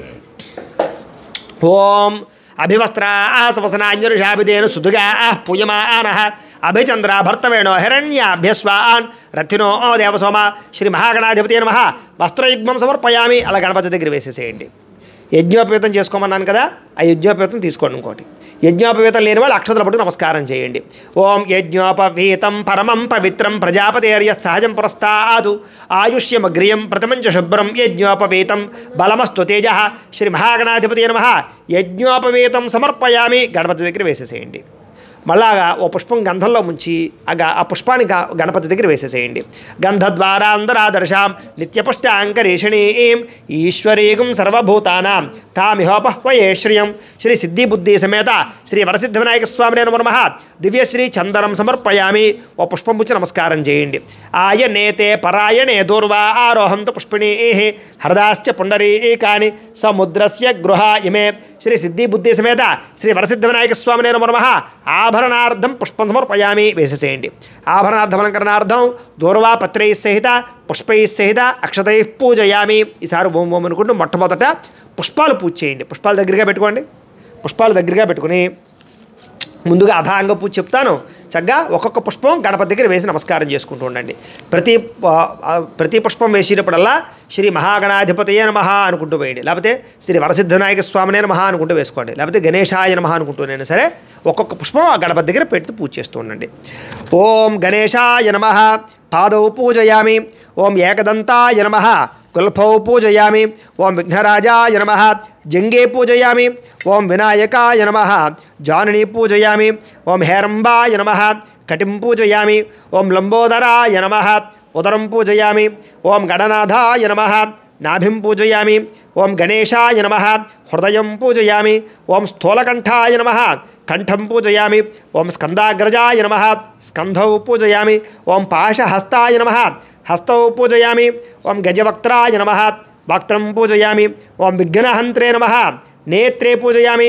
ఓం శూర్పకర్ణాయ నమః కర్ణౌ పూజయామి. ఓం ఫాలచంద్రాయ నమః లలాటం పూజయామి. ఓం సర్వేశ్వరాయ నమః శిరః పూజయామి. శ్రీ విఘ్నరాజాయ నమః సర్వాణి లింగాన్ని పూజయామి. ఈసారి పత్రి తీసుకోండి. పత్రి తీసుకుని ఒళ్ళో పెట్టుకుని అలాగా ఆ పత్రి గణపతి మీద ఇక్కడ పుస్తకాలు పెట్టారు కదా, పుస్తకాల మీద అలాగే మీరు ఏదైనా ఆయుధాలు పెట్టుకున్నా లేకపోతే ఏదైనా పనిముట్లు పెట్టుకున్నా వాటి మీద కూడా పూజ చేస్తూ ఉండాలన్నమాట. అలా చేస్తూ ఉండండి. ఓం సుముఖాయ నమః మాచీపత్రం పూజయామి. ఓం గణాధిపాయ నమః బృహతీపత్రం పూజయామి. ఓం ఉమాపుత్రాయ నమః బిల్వపత్రం పూజయామి. ఓం గజాననాయ నమః దూర్వయుగ్మం పూజయామి. ఓం హనుసోనవే నమః దత్తూరపత్రం పూజయామి. ఓం లంబోదరాయ నమః బదరీపత్రం పూజయామి. ఓం గుహాగ్రజాయ నమః అపమార్గపత్రం పూజయామి. ఓం గజకర్ణాయ నమః తులసీపత్రం పూజయామి. ఓం ఏకదంతాయ నమః చూతపత్రం పూజయామి. ఓం వికటాయ నమః కరవీరపత్రం పూజయామి. ఓం భిన్నదంతాయ నమః విష్ణుక్రాంతపత్రం పూజయామి. ఓం వటవే నమః దాడిమీపత్రం పూజయామి. ఓం సర్వేశ్వరాయ నమః దేవదారపత్రం పూజయామి. ఓం ఫాలచంద్రాయ నమః మరువకపత్రం పూజయామి. ఓం హేరంబాయ నమః సింధువారపత్రం పూజయామి. ఓం శూర్పకర్ణాయ నమః జాజిపత్రం పూజయామి. ఓం సురాగ్రజాయ నమః గండకీపత్రం పూజయామి. ఓం యుభవక్త్రాయ నమః శమీపత్రం పూజయామి. ఓం వినాయకాయ నమః అశ్వత్థపత్రం పూజయామి. ఓం సురసేవితాయ నమః అర్జునపత్రం పూజయామి. ఓం కపిలాయ నమః అర్కపత్రం పూజయామి. శ్రీ గణేశ్వరాయ నమః ఏకవింశతి పత్రై పూజయామి. అలా చేస్తూ ఉండండి సార్ పూజ. ఓం గజాననాయ నమః ఓం గణాధ్యక్షాయ నమః ఓం విఘ్నరాజాయ నమః ఓం వినాయకాయ నమః ఓం ద్వైమాతురాయ నమః ఓం ద్విముఖాయ నమః ఓం ప్రముఖాయ నమః ఓం సుముఖాయ నమః ఓం కృతినే నమః ఓం సుప్రదీప్తాయ నమః ఓం సుఖనిధయే నమః ఓం సురాధ్యక్షాయ నమః ఓం సురారిఘ్నాయ నమః ఓం మహాగణపతయే నమః ఓం మాన్యాయ నమః ఓం మహాకాళాయ నమః, ఓం మహాబలాయ నమః, ఓం హేరంబాయ నమః, ఓం లంబజఠరాయ నమః, ఓం హ్రస్వగ్రీవాయ నమః, ఓం మహోదరాయ నమః, ఓం మదోత్కటాయ నమః, ఓం మహావీరాయ నమః, ఓం మంత్రిణే నమః, ఓం మంగళస్వరాయ నమః, ఓం ప్రమథాయ నమః, ఓం ప్రథమాయ నమః, ఓం ప్రాజ్ఞాయ నమః, ఓం విఘ్నకర్త్రే నమః, ఓం విఘ్నహంత్రే నమః, ఓం విశ్వనేత్రే నమః, ఓం విరాట్పతయే నమః, ఓం శ్రీపతయే నమః, ఓం వాక్పతయే నమః, ఓం శృంగారిణే నమః, ఓం ఆశ్రితవత్సలాయ నమః, ఓం శివప్రియాయ నమః, ఓం శీఘ్రకారిణే నమః, ఓం శాశ్వతాయ నమః, ఓం బలాయ నమః, ఓం బలోత్తిథాయ నమః, ఓం భవాత్మజాయ నమః, ఓం పురాణపురుషాయ నమః, ఓం పూష్ణే నమః, ఓం పుష్కరోక్షిప్తవారిణే నమః, ఓం అగ్రగణ్యాయ నమః, ఓం అగ్రపూజ్యాయ నమః, ఓం అగ్రగామినే నమః, ఓం మంత్రకృతే నమః, ఓం చామీకరప్రభాయ నమః, ఓం సర్వస్మై నమః, ఓం సర్వోపన్యాసాయ నమః, ఓం సర్వకర్త్రే నమః, ఓం సర్వనేత్రే నమః, ఓం సర్వసిద్ధిప్రదాయ నమః, ఓం అనఘాయ నమః, ఓం పంచహస్తాయ నమః, ఓం పార్వతీనందనాయ నమః, ఓం ప్రభవే నమః, ఓం కుంజరాసురభంజనాయ నమః, ఓం కుమారగురువే నమః, మోక్షోభ్యాయ నమః, ఓం ప్రమోదాయ నమః, ఓం మోదకప్రియాయ నమః, ఓం కాంతిమతే నమః, ఓం ధృతిమతే నమః, ఓం కామినే నమః, ఓం కపీత్వనప్రియాయ నమః, ఓం బ్రహ్మచారిణే నమః, ఓం బ్రహ్మరూపిణే నమః, ఓం బ్రహ్మవిద్యాదిదానభువే నమః, ఓం జిష్ణవే నమః, ఓం విష్ణుప్రియాయ నమః, ఓం భక్తిజీవితాయ నమః, ఓం జితమన్మధాయ నమః, ఓం ఐశ్వర్యకారణాయ నమః, ఓం జ్యాయసే నమః, ఓం యక్షకిన్నెరసేవితాయ నమః, ఓం గంగాసుతాయ నమః, ఓం గణాధీశాయ నమః, ఓం గంభీరనదనాయ నమః, ఓం వటవే నమః, ఓం అభీష్టవరదాయ నమః, ఓం జ్యోతిషే నమః, ఓం భక్తనిధయ నమః, ఓం భావగమ్యాయ నమః, ఓం మంగళప్రదాయ నమః, ఓం అవ్యక్తాయ నమః, ఓం అపాకృతపరాక్రమాయ నమః, ఓం సత్యధర్మిణే నమః, ఓం సుఖప్రదాయ నమః, ఓం సరసాంబునిధయే నమః, ఓం మహేశాయ నమః, ఓం దివ్యాంగాయ నమః, ఓం మణికింకిణి మేఖలాయ నమః, ఓం సమస్తదేవతామూర్తయే నమః, ఓం సతోత్తిథాయ నమః, ఓం విఘాతకారిణే నమః, ఓం విశ్వదృశే నమః, ఓం విశ్వరక్షాకృతే నమః, ఓం కళ్యాణగురవే నమః, ఓం ఉన్మత్తవేషాయ నమః, ఓం అపరాజితాయ నమః, ఓం సమస్త జగధారాయ నమః,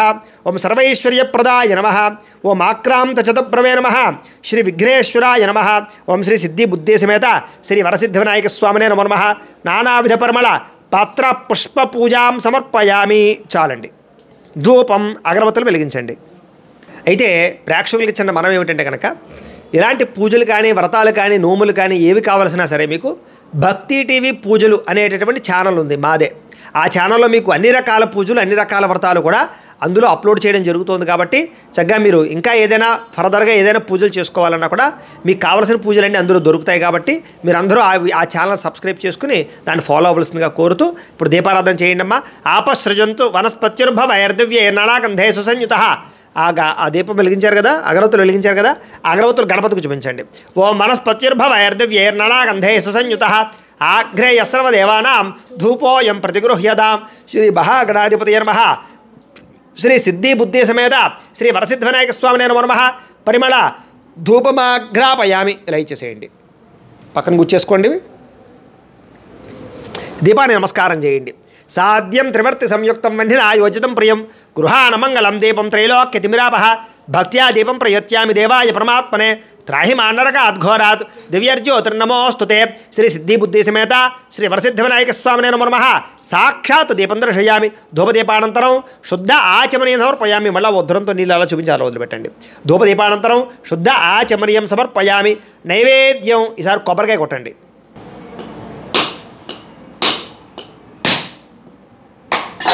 కొబ్బరి చెక్కలు ఈ పల్లెల్లో పెట్టుకోండి. అలాగే ఉండ్రాళ్ళు ఉన్నాయి కదా, ఉండ్రాళ్ళు ఇక్కడ పెట్టుకోండి అలా దేవుడి దగ్గర. అలాగే కజ్జికాయలు కానీ ఏమైనా నైవేద్యానికి సంబంధించినటువంటి సామాగ్రి కానీ అవన్నీ కూడా దగ్గరగా పెట్టుకోండి. పిండి వంటలు ఏమైనా ఉంటే దగ్గరగా పెట్టుకోండి. అలాగే అరటిపళ్ళు, అలాగే నైవేద్యానికి ఉండ్రాళ్ళు, కొబ్బరి చెక్కలు, అరటిపళ్ళు, ఇంకా ఏదైనా పిండి వంటలు చేస్తే పిండి వంటలు, పళ్ళు అన్నీ కూడా ఇలా దగ్గరగా పెట్టుకుని ఆ యొక్క కలశలో నీళ్లతోటి ఆ యొక్క కొబ్బరి చెక్కల మీద, అరటిపళ్ళ మీద, ఉండ్రాల మీద, నైవేద్యాల మీద, ముఖ్యంగా ఈ పాల వెల్లి మీద కూడా నీళ్లు చల్లండి. అలాగా ఓం భూర్భువః స్వః తత్సవితృవరేణ్యం భర్గో దేవస్య ధీమహి ధియో యో న ప్రచోదయాతు సత్యం త్వర్తే న పరిషించామి. ఇలా తిప్పండి ఒకసారి. సత్యం త్వర్తే న పరిషించామి. ఈసారి ఆ పుష్పంతో 5 సార్లు అలా గణపతికి చూపించండి. ఓం ప్రాణాయ స్వాహ, ఓం అపానాయ స్వాహ, ఓం వ్యానాయ స్వాహ, ఓం ఉదానాయ స్వాహ, ఓం సమానాయ స్వాహ. మధ్యే మధ్యే పానీయం సమర్పయామి. మళ్ళా ఉదరంతో నీళ్ళు ఈసారి అలా వదిలిపెట్టండి. మధ్యే మధ్యే పానీయం సమర్పయామి. అమృత పీఠానమసి ఉత్తరాపోషణ సమర్పయామి. హస్తో ప్రక్షాళయామి, పాదో ప్రక్షాళయామి, శుద్ధ ఆచమనీయం సమర్పయామి. తాంబూలం, ఇంకో తాంబూలం ఉంది కదా, ఆ తాంబూలం తీసుకునేసారి గణపతి దగ్గర పెట్టేయండి. ఓం భోగే ఫలైశ్చ కర్పూరైర్నాగవల్లీదళైర్యుతం ముక్తాచూర్ణేన సంయుక్తం తాంబూలం ప్రతిగృహ్యతాం. శ్రీ సిద్ధి బుద్ధి సమేత శ్రీ వరసిద్ధివినాయక స్వామినే నమో నమః. తాంబూలం సమర్పయామి. నీరాజనం. మళ్ళా హారత కర్పూరాన్ని వెలిగించి చూపించండి. అలాగే గంట కొట్టుకోండి. ఓం సమ్రాజంచ విరాజంచ శ్రీర్యాజనో గృహే లక్ష్మీరాష్ట్రస్య ముఖ్యతయా మాసగోంధ్రజామసి సంతత శ్రీరస్తు సమస్త సన్మంగళాని భవంతు నిత్యశ్రీరస్తు నిత్యమంగళాని భవంతు. అలా పెట్టేసి ఒక నేల్చుకో జల్లి కళ్ళగద్దుకోండి. అలాగా హర నమ పార్వతీపుత్ర హర హర మహాదేవ తేజో నీరాజనం చక్షుస్సరషిధారయ. మళ్ళాను ఒక చిల్లర పైసా, ఒక పుష్పము, 2 అక్షతలు పట్టుకుని లేచి నుంచి నమస్కారం చేయండి. పుష్పము, చిల్లర పైసా, 2 అక్షతలు పట్టుకుని లేచి నుంచుని నమస్కారం చేయండి. ఓం సుముఖశ్చేక దంతశ్చ కపిలో గజకర్ణికః లంబోదరస్య వికటో విఘ్నరాజోగణాధిపః ధూమకేతుర్గణాధ్యక్షః ఫాలచంద్రో గజాననః వక్రతుండశ్చోత్పకరణో హేరంభస్కందపూర్వజः షోడశైతాని నామాని యః పఠేత్ శృణుయాదపి విద్యారంభే వివాహే చ ప్రవేశే నిర్గమే తథా సంగ్రామే సర్వకార్యేషు విఘ్నస్తస్య న జాయతే. శ్రీ మహాగణాధిపతయే నమః. శ్రీ సిద్ధి బుద్ధి సమేత శ్రీ వరసిద్ధి వినాయక స్వామినే నమో నమః. సువర్ణ దివ్య మంత్రపుష్పం సమర్పయామి. అలా వినాయకుడి దగ్గర వేసేసేయండి. వేసేసి 2 అక్షతలు పట్టుకుని కుడి చేతి వైపుగా 3 సార్లు ప్రదక్షిణాలు చేయండి. యాని కానిచ పాపాని జన్మ తిరగండి, 3 సార్లు తిరగండి. యాని కానిచ పాపాని జన్మాంతరకృతాని చ తాని తాని ప్రణశ్యంతి ప్రదక్షిణ పదే పదే. పాపోహం పాప కర్మాహం పాపాత్మ పాపశంభవ త్రాహి మాన్ కృప యాదేవ శరణాగత వత్సల అన్యథా శరణం నాస్తి త్వమేవ శరణం మమ తస్మాత్ కారుణ్య భావేన రక్ష రక్ష గణాధిప. శ్రీ సిద్ధి బుద్ధి సమేత శ్రీ వరసిద్ధివినాయక స్వామినే నమో నమః. ఆత్మ ప్రదక్షిణ నమస్కారం సమర్పయామి. వేసేసేయండి. అలాగా మగవాళ్ళు అయితే కనుక బోర్లా పడుకు సాష్టాంగ నమస్కారం చేయండి. ఆడవారు అయితే మోకాళ్ళ మీద వంగి నమస్కారం చేయండి. మీరు మామూలుగా ఇక్కడ వంగి నమస్కారం చేసుకోండి ప్రస్తుతానికి. ఓం వరసా శిరసా దృష్ట్యా మనసా వచసా తథా పద్భ్యాం కరాభ్యాం కర్ణాభ్యాం ప్రణామోష్ఠాంగ ఉచ్యతే. శ్రీ సిద్ధి బుద్ధి సమేత శ్రీ వరసిద్ధి వినాయక స్వామినే నమో నమః. సాష్టాంగ నమస్కారం సమర్పయామి. కూర్చోండి, పీట మీద కూర్చోండి. సారి కూర్చుని లెంపలు వేసుకోండి. చెప్పండి. అపరాధ సహస్రాణి క్రియంతే అహర్నిశం మయా దాసోహం ఇతిమాం మత్వ క్షమస్వ గణాధిప. అపరాధ ప్రార్థనపూర్వక నమస్కారం సమర్పయామి. మగవారు అక్షతలు తీసుకోండి, ఆడవారు నీరు పోయండి, ఆ పల్లెలో వదిలిపెట్టేసేయండి. మంత్రహీనం క్రియాహీనం భక్తిహీనం గణాధిప యత్పూజితం మయాదేవా పరిపూర్ణం తదస్సుదే. అనయా ధ్యాన ఆవాహనాది షోడశోపచార పూజయా చ భగవాన్ సర్వాత్మకః. సర్వం శ్రీ సిద్ధి బుద్ధి సమేత శ్రీ వరసిద్ధి వినాయక స్వామి దేవత సుప్రీనాథు సుప్రీత సుప్రసన్నో వరదో భవతు.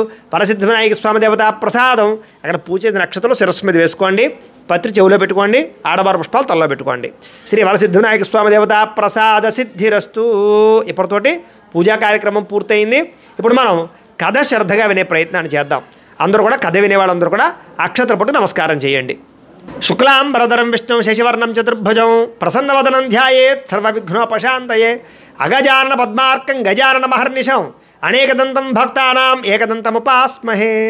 అయితే పూర్వకానొక సమయంలో శౌనకాది మహాములందరూ కూడా సూతుల వారిని చూచి ఇలా అడిగారట. అయ్యా గురువుగారు, అయితే వినాయకుడు ఏ రకంగా ఉద్భవించబడ్డాడు? అసలు వినాయకుడికి ఏనుగు ముఖం రావడానికి గల కారణం ఏమిటి? అలాగే వినాయకుడికి గణాధిపత్యం కలగడానికి గల కారణం ఏమిటి? అలాగే ఈ యొక్క భాద్రపద శుద్ధ చవితినాడు చంద్రుడిని చూస్తే నీలాపనందులు వస్తాయంటారు కదా, ఎందుకు వస్తాయి? కృష్ణుడు అంతటి వాడికి నీలాపనందులు వచ్చాయి అన్నారు కదా, ఎందుకు వచ్చాయి? వీటన్నిటికీ కారణం ఏమిటి? మాకు విశదీకరించి తెలియజేయండి అని చెప్పేసి మునులందరూ కూడా గురువుగారిని అడిగారట. అప్పుడు సూతులు వారు చెప్పడం ప్రారంభించేశారు. చెప్తానయ్యా, శ్రద్ధగా వినండి. పూర్వకానొక సమయంలో గజాసురుడు అనేటటువంటి ఒక రాక్షసుడు ఉండేవాడు. వాడు సామాన్యుడు కాదు, మహాశివభక్తుడు. ఎంత శివభక్తుడు అంటే కనుక ఇంక ఈ ప్రపంచంలో ఎవ్వరూ కూడా ముల్లోకాల్లో ఎవ్వరూ కూడా శివుణ్ణి పూజించకూడదు, నేను మాత్రమే పూజ చేయాలి, శివుడు నాకు మాత్రమే దక్కాలి, ఇంక ఎవరికి దక్కకూడదు, అలాంటి పైశాచికమైనటువంటి కోరిక కలిగినటువంటి శివభక్తుడు.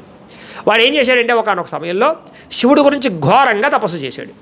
ఎప్పుడైతే అంత ఘోరంగా తపస్సు చేశాడో బోలాశంకరుడు కాబట్టి చక్కగా ఆయన ప్రత్యక్షం అయ్యాడు. ప్రత్యక్షం అయితే ఏ వరం కావాలని ఆయన అని అడిగాడు శివుడు. అడిగితే ఏమయ్యా నువ్వు ఏవైతే ఉన్నావో నువ్వు నాకు పూర్తిగా నాకు దక్కాలి అని చేత నువ్వు ఒక లింగరూపం ధరించి ఆ లింగరూపంలో నా ఉదరంలోకి వచ్చేసాయి.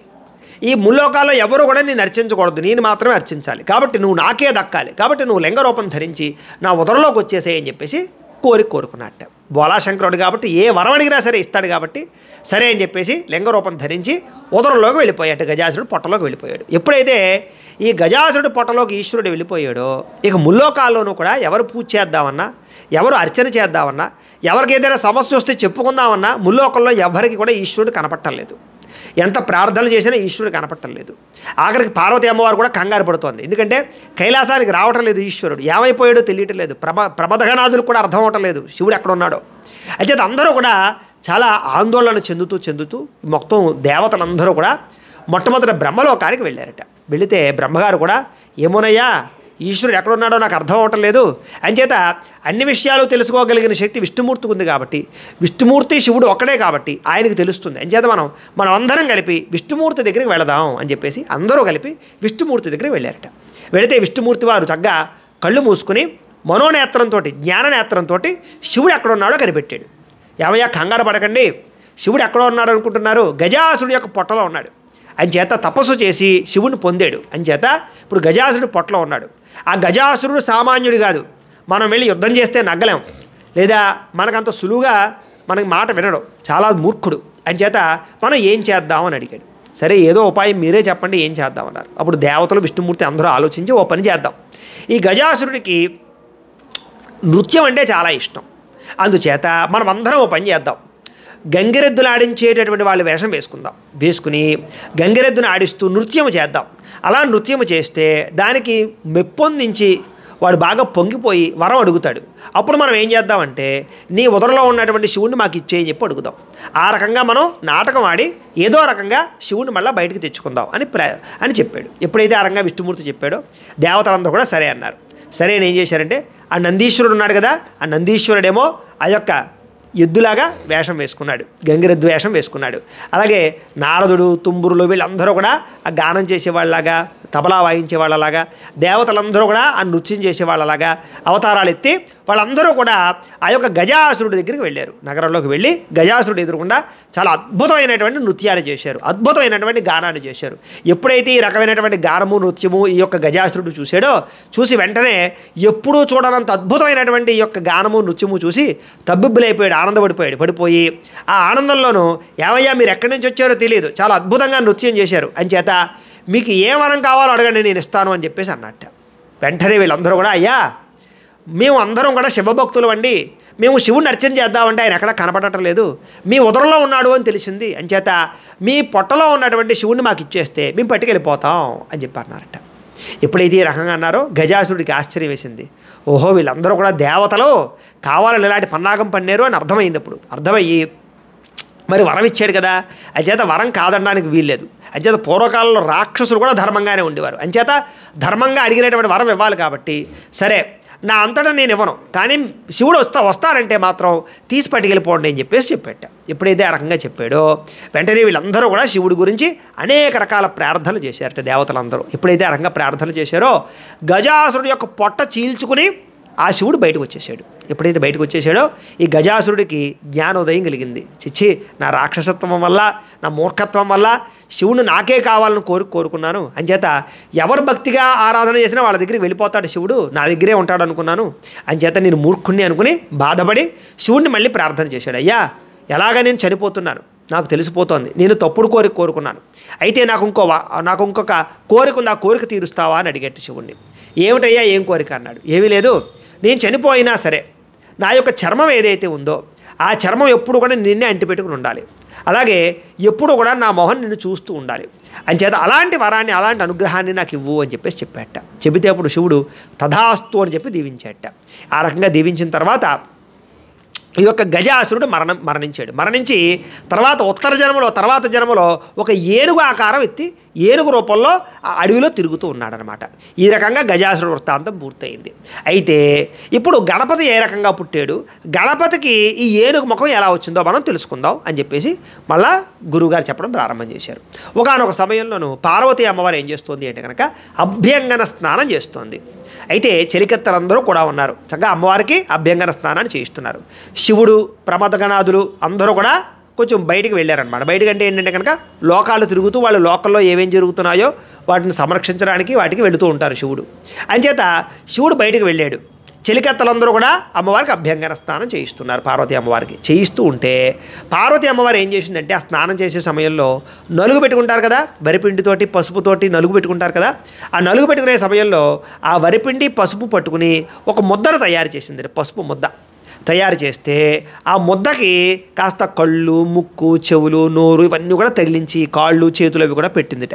పెట్టేసరికి ఆ ముద్ద అద్భుతమైనటువంటి ఒక బాలుడు రూపం సంతరించుకుందిట.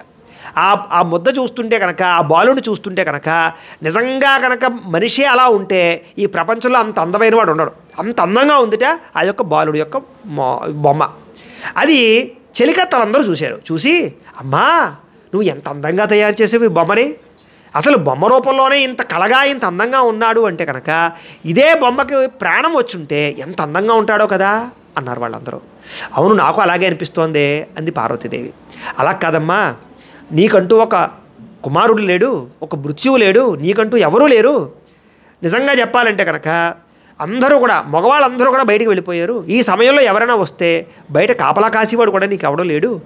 అందులోనూ పరమేశ్వరుడు అస్తమాటు కూడా నువ్వు స్నానం చేస్తున్నా ఏం చేస్తున్నా లోపలికి వచ్చేస్తూ ఉన్నాడు. అంచేత నీకంటూ ఒక మృత్యు ఉంటే బాగుంటుందమ్మా, అంచేత ఈ బాలుడికి నువ్వు ప్రాణం పోయకూడదా అన్నారు చెలికత్తలు. అప్పుడు అమ్మవారు ఆశ్చర్యపోయింది. అప్పుడు మళ్ళీ చెలికత్తలు చెప్తున్నారు, అమ్మా ప్రాణం పోసే శక్తి నీకు ఉంది కదా, అంచేత ప్రాణం పోసే శక్తి ఒక తల్లికి ఉంది, తర్వాత ఒకటేమో బ్రహ్మగారు ప్రాణం పోయగలడు, తర్వాత అంత శక్తి తల్లికి ఉంది. అంచేత బ్రహ్మగారు తర్వాత ప్రాణం పోసే శక్తి నీకు ఉంది కదమ్మా, అంచేత ఆ బాలుడికి నువ్వు ప్రాణప్రతిష్ఠ చేయి, ప్రాణం పోయి అని చెప్పి చెలికత్తలు అందరూ చెప్పారట. సరే అని చెప్పి పార్వతీ అమ్మవారు కూడా ఆ యొక్క బాలుడికి ప్రాణం పోసింది. ఎప్పుడైతే ఆ రంగా ప్రాణం పోసిందో ఆ యొక్క బాలుడు సశరీరంతో బ్రహ్మాండమైనటువంటి తేజస్సుతో ఒక బాలుడు ఆకారాన్ని సంతరించుకున్నాడు, ఒక మనిషి రూపాన్ని సంతరించుకున్నాడు. ఎప్పుడైతే ఆ రకంగా బాలుడు బ్రహ్మాండంగా తేజస్సుతోటి ఈ ఆకారాన్ని సంతరించుకున్నాడో వెంటనే అమ్మవారు ప్రాణప్రతిష్ఠ చేసిన కారణం చేత, అమ్మవారి యొక్క మంత్రశక్తి చేత ఆ బాలుడు వెంటనే పెద్దవాడైపోయాడు. అంటే పుట్టినటువంటి వాడు జ్ఞానవంతుడు అయిపోయాడు అనమాట.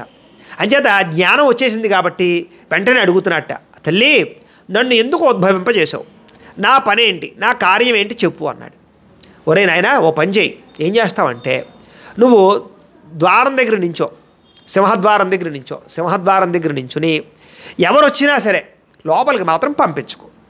ఒకవేళ ఎవరైనా వచ్చారనుకో లోపలికి వచ్చి నాకు చెప్పు వాళ్ళు ఎవరో, నేను రమ్మంటే మాత్రం లోపలికి పంపించు, అంతే తప్ప నేను ఎవ్వరూ కూడా లోపలికి రావడానికి వీల్లేదు. ఆ రకంగా కాపలా కాయరా నువ్వు, అది నీ పని అన్న. సరే తప్పకుండా చేస్తానమ్మా.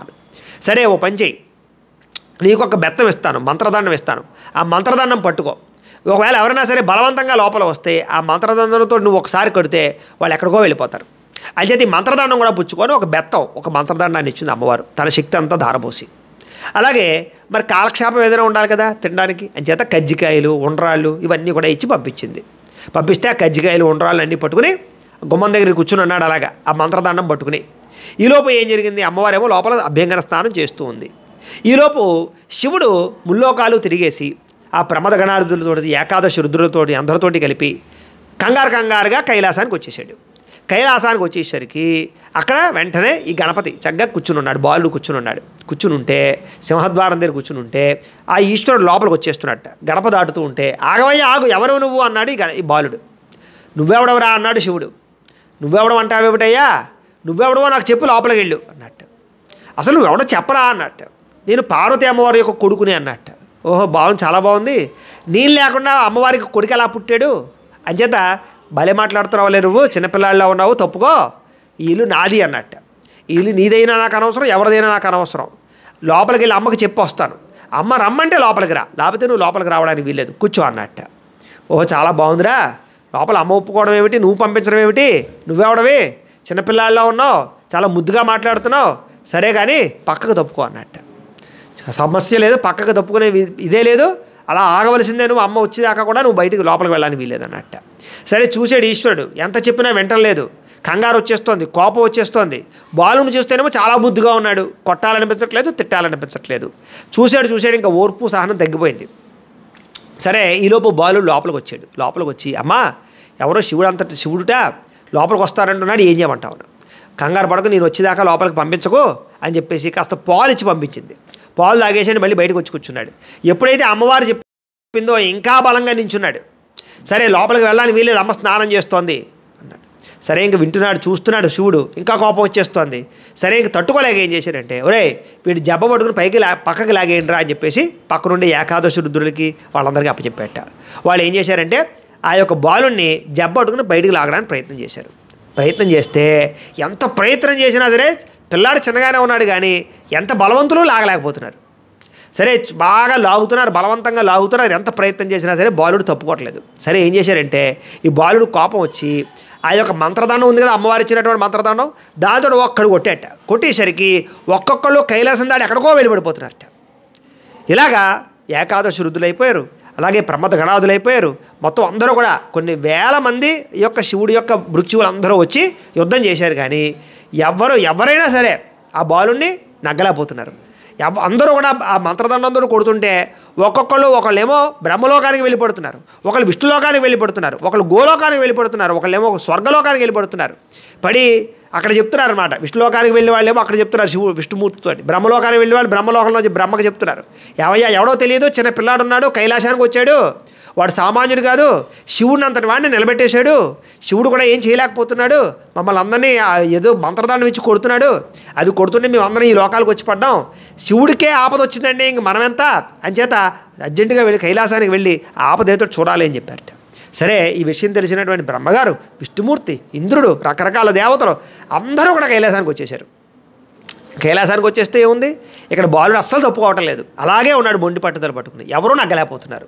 శివుడికి కూడా ఏం చేయాలో అర్థం అవ్వటం లేదు, తోచట్లేదు. సరే చూశారు, విష్ణుమూర్తి కూడా వచ్చాడు. అప్పుడు విష్ణుమూర్తి శివుడు కూడా కళ్ళతోటి మనసుతోటి మాట్లాడుకున్నారు. అందుకనే మనం శివుడికి విష్ణువుకి భేదం లేదంటాం. శివాయ విష్ణు రూపాయ శివరూపాయ విష్ణవే, శివశ్చ హృదయం విష్ణు, విష్ణుశ్చ హృదయం శివ. అంచేత శివుడు మనసులో ఏమనుకుంటే విష్ణుమూర్తికి తెలిసిపోతుంది, విష్ణుమూర్తి మనసులో ఏమనుకున్నా శివుడికి తెలిసిపోతుంది. అంచేత శివుడు విష్ణుమూర్తి కూడా మనసులో మాట్లాడుకుని ఏం చేశారంటే వీడితో డైరెక్ట్గా యుద్ధం చేస్తే మనం నగ్గలేం అనుకున్నారు. సరే ఈలోపు బ్రహ్మగారిని పంపించారు. బ్రహ్మగారిని పంపిస్తే బ్రహ్మగారిని కూడా మంత్రదండంతో కొడితే ఆయన కూడా బోర్డు చొచ్చపడిపోయాడు.